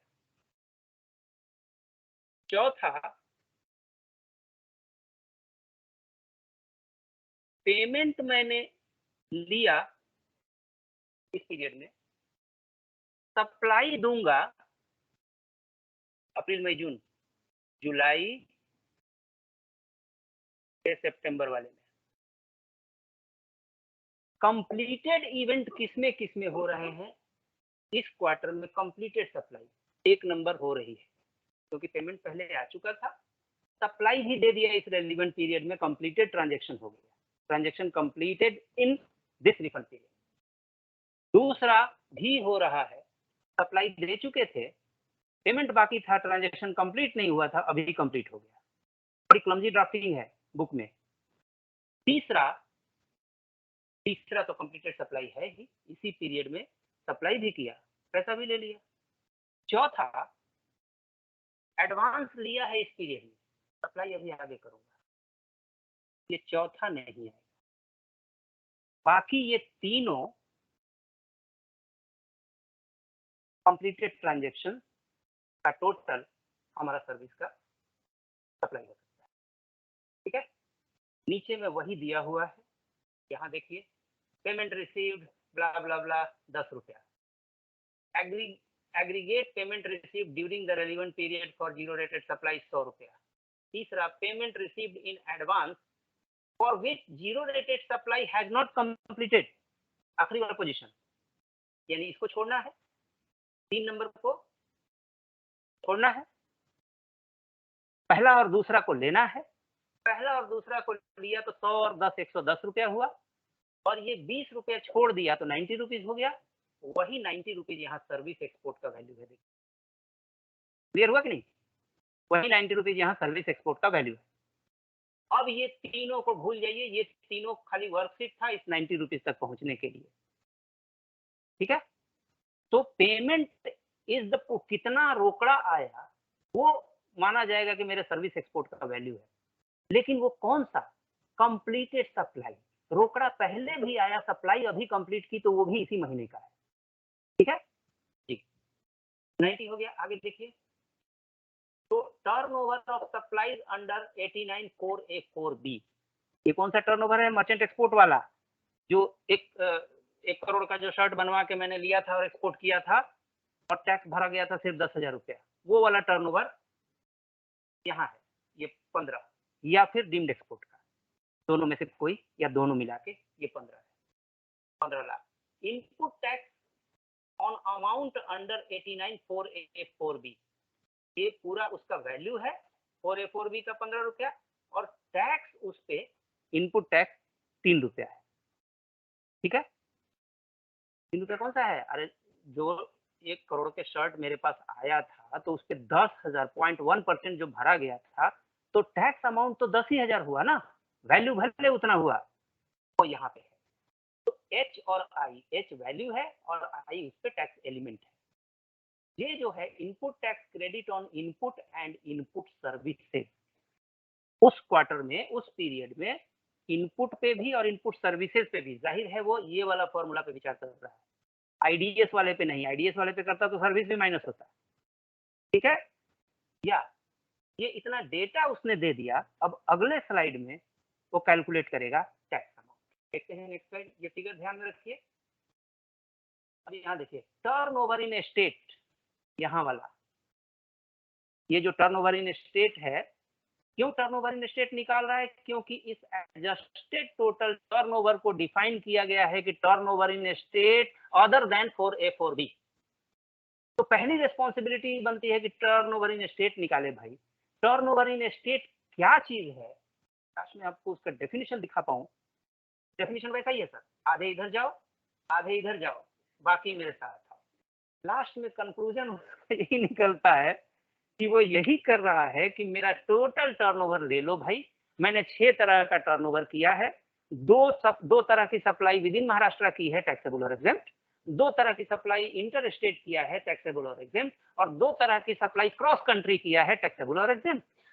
इनमें से डोमेस्टिक एग्जेम्प्ट आउट कर दो। क्यों आउट कर दो?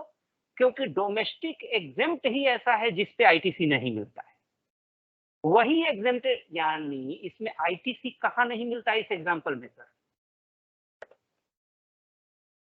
यहां आईटीसी नहीं मिलता है, cross with in Maharashtra exempted अगर बेचूंगा तो आईटीसी नहीं मिलेगा, गुजरात में भी एग्जेम्प्टेड बेचूंगा तो आईटीसी नहीं मिलेगा, यानी इंडिया के अंदर एग्जेम्प्टेड बेचूंगा तो आईटीसी नहीं मिलेगा। यही एग्जेम्प्टेड आइटम जब सिंगापुर बेचूंगा तो एग्जेम्प्टेड के ऊपर जीरो रेटेड का कलर चढ़ जाएगा, और जीरो रेटेड में क्रेडिट मिलता है। इसीलिए वो ये कह रहा है कि टर्नओवर इन स्टेट निकालने से पहले डोमेस्टिक एग्जेम्प्ट को हटा दो।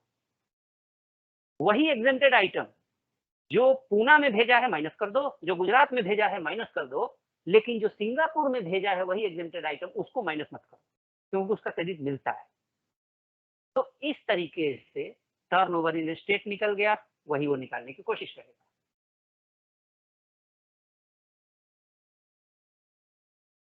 देखिए टर्नओवर इन स्टेट निकाल रहा है 225 प्लस 75 कहाँ का है, ऊपर वाला पूरा ले रहा है, महाराष्ट्र के अंदर गुड्स, महाराष्ट्र के अंदर सर्विसेज, इंटर स्टेट सूरत में गुड्स, सूरत में सर्विस, और total exempt supply 25, total exempt supply 25, अभी तो टोटल ले रहा है क्योंकि ये भी तो यही किया ना, बाद में माइनस करेगा उसमें प्लस 25, क्या क्या आइटम ले रहा है, 25 75 10 100, 25 75 100,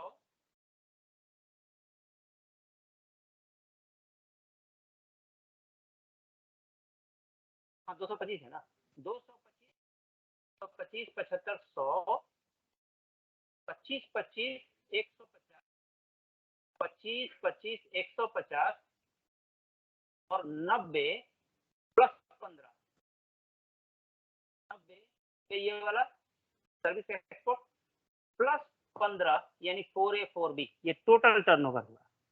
उसके बाद उसमें से कुछ माइनस करें,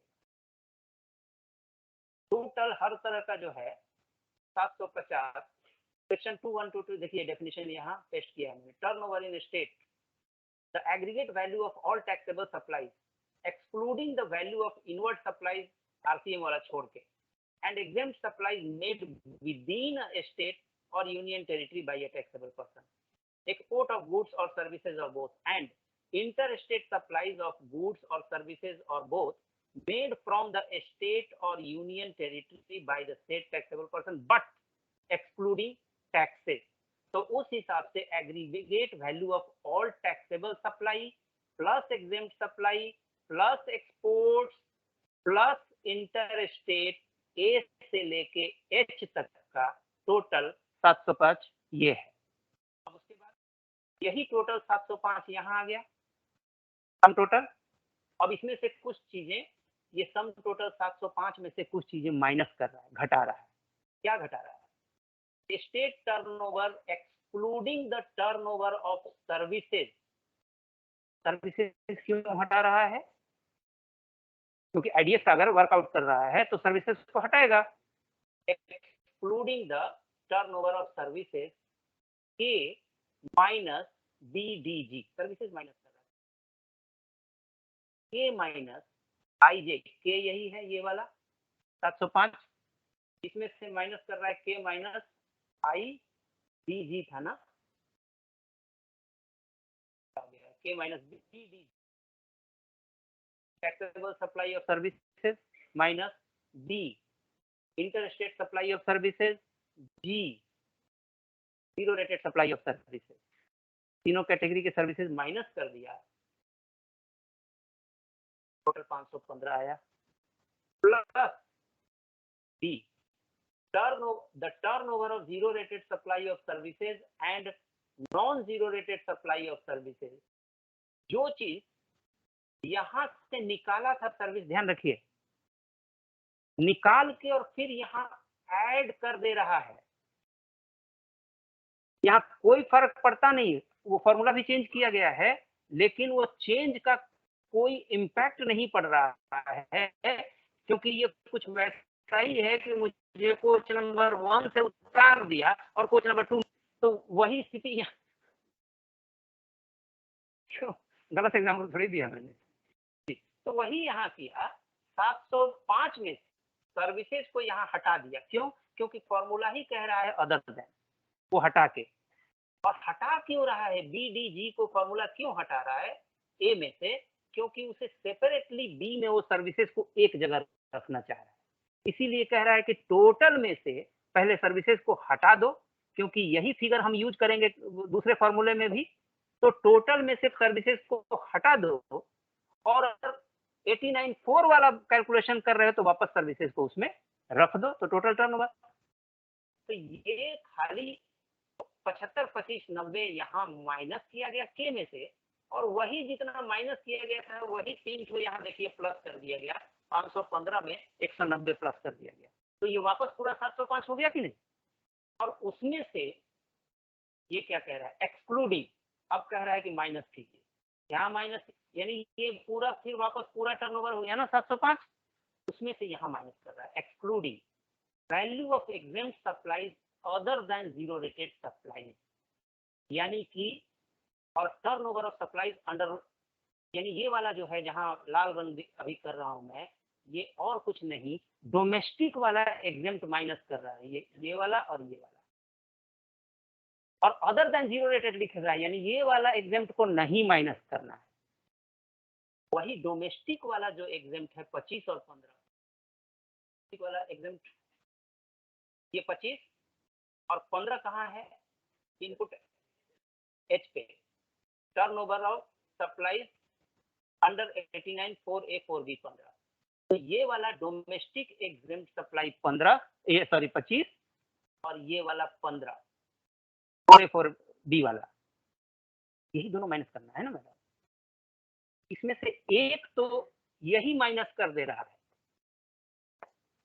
एक तो ये turnover in state he minus कर दे रहा है, क्या क्या, ये वाला और ये वाला, यानी इंडिया के अंदर जो एग्जेम्प्ट मैंने बेचा है जिससे आईटीसी नहीं मिलता है, वो तो पहले ही माइनस कर दे, ये टर्नओवर का डेफिनेशन ही कह रहा है, तो वो दोनों निकल के ऊपर गया यहाँ पे, यहाँ आने के बाद उसमें से दो एलिमेंट और माइनस हो रहा है, 4A वाला और 4B वाला, वही दोनों चीजों माइनस कर रहा है, एक बार 25 माइनस कर रहा है, जैसे ही 25 माइनस किया वो स्टेट टर्नओवर बन गया, जैसे ही 4A 4B उसमें से माइनस कर दिया वो एडजस्टेड टोटल टर्नओवर बन गया, ठीक है वो चीज। तो ये 40 जैसे ही माइनस किया, ये 25 जो था ये वाला था, ये दोनों, और ये 15 जो है वो 4A 4B वाला था, यही दो चीज माइनस करना है। पहला वाला माइनस करने के लिए कौन कह रहा है, डोमेस्टिक एग्जेम्प्ट माइनस करने के लिए कौन कह रहा है, क्योंकि वो माइनस करने के बाद ही टर्नओवर इन स्टेट आता है, और टर्नओवर इन स्टेट में से 4A 4B माइनस कीजिए, ये 89 4 का फॉर्मूला कह रहा है। कोई दिक्कत यहाँ तक सर, थोड़ा समझ में आ रहा है।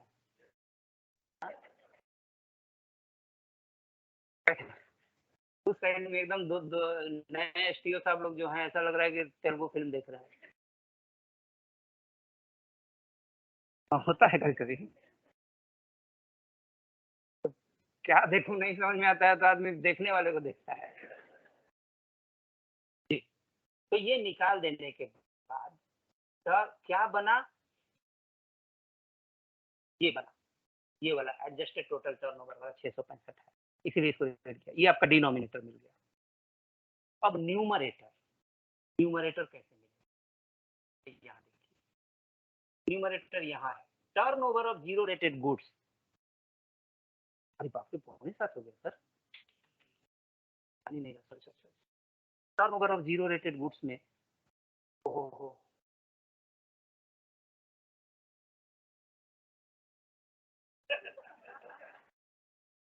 ध्यान नहीं रहा, turnover of zero rated goods का देखिए डेफिनेशन यहाँ दिया है 89 4C में, क्या कह रहा है कि मेड ड्यूरिंग रेलिवेंट पीरियड, और ये वर्ड जो ब्रैकेट में मैंने दिया है यहाँ, और से स्टार्ट करके और यहाँ इस ब्रैकेट तक, इस ब्रैकेट तक, वो ये कह रहा है, ये बाद में ऐड किया गया है, कब ऐड किया गया है कहीं लिखा है नीचे, देखिए वो बाद में ऐड किया गया है, और वो ये कह रहा है कि ये मत समझिए कि जितना गुड्स आपने एक्सपोर्ट कर दिया वो पूरा वैल्यू मैं ले लूंगा।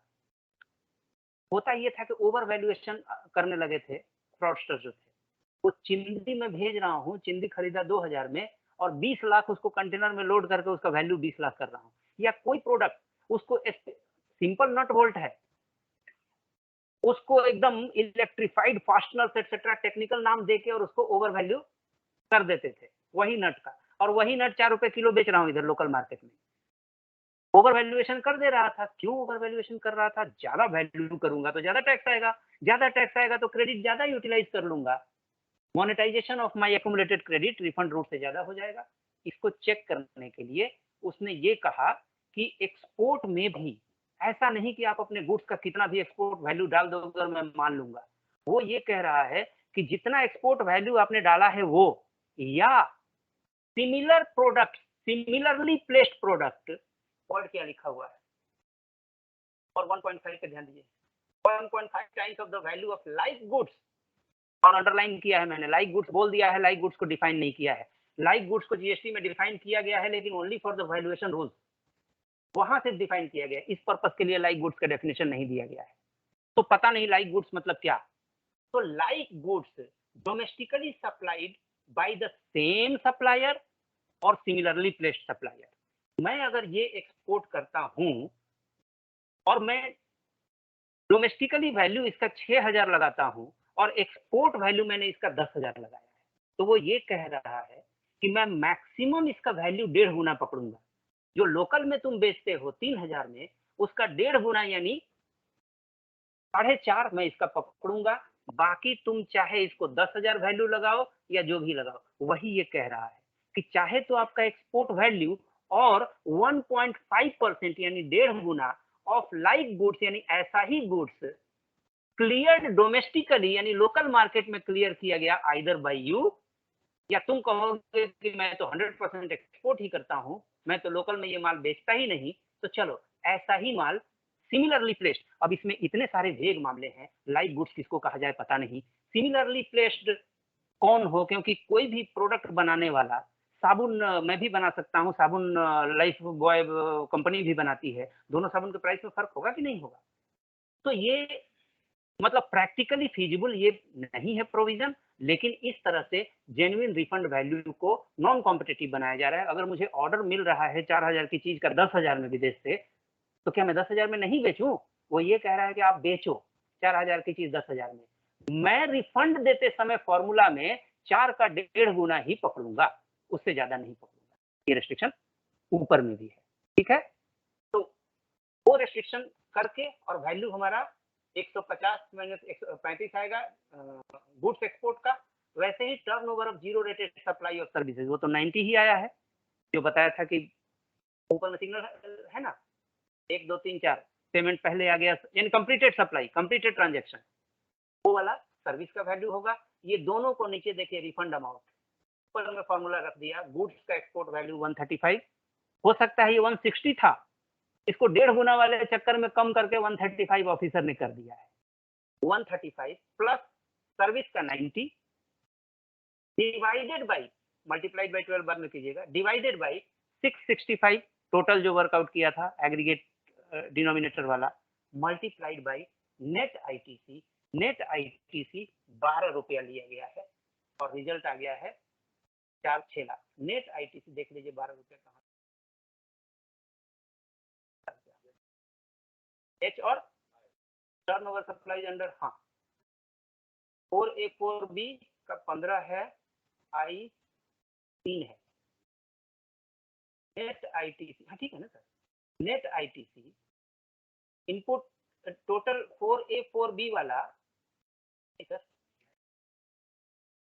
आई और जे ना, input tax credit on input and input services 15 है और उसमें से 4A4B वाला 3 है, तो माइनस कर दिया है, तो 15 में से 3 गया 12, वही यहाँ फॉर्मूला में 12 रखा है उसने, इंटू 12, तो ये रिजल्ट आ गया है 4.0। ठीक है, formula complete.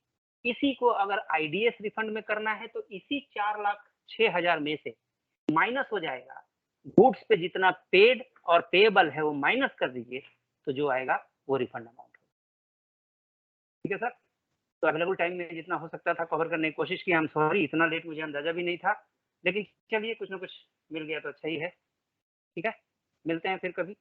Thank you, all the best जी।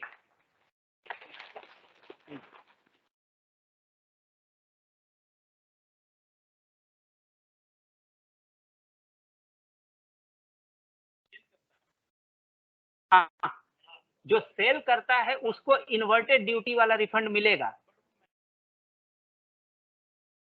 वो मैन्युफैक्चरर होना चाहिए, ट्रेडर, दोनों चलेगा सर, क्योंकि उसने तो, वो मैन्युफैक्चरर है या ट्रेडर है, इन्वर्टेड ड्यूटी स्ट्रक्चर अगर उसे लेना है तो अगेन नया वाला जो सर्कुलर है वो ये कह रहा है कि सेम गुड खरीद के अगर बेच रहा है तो नहीं मिलेगा।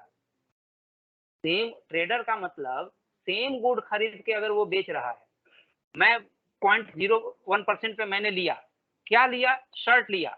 अगर वो शर्ट बना के दे रहा है तो ठीक है, अगर उसने भी शर्ट लिया कहीं से 18% पे और मुझे 0.1% पे दिया तो उसे रिफंड नहीं मिलेगा, क्योंकि अभी वाला सर्कुलर उससे रोक देगा जो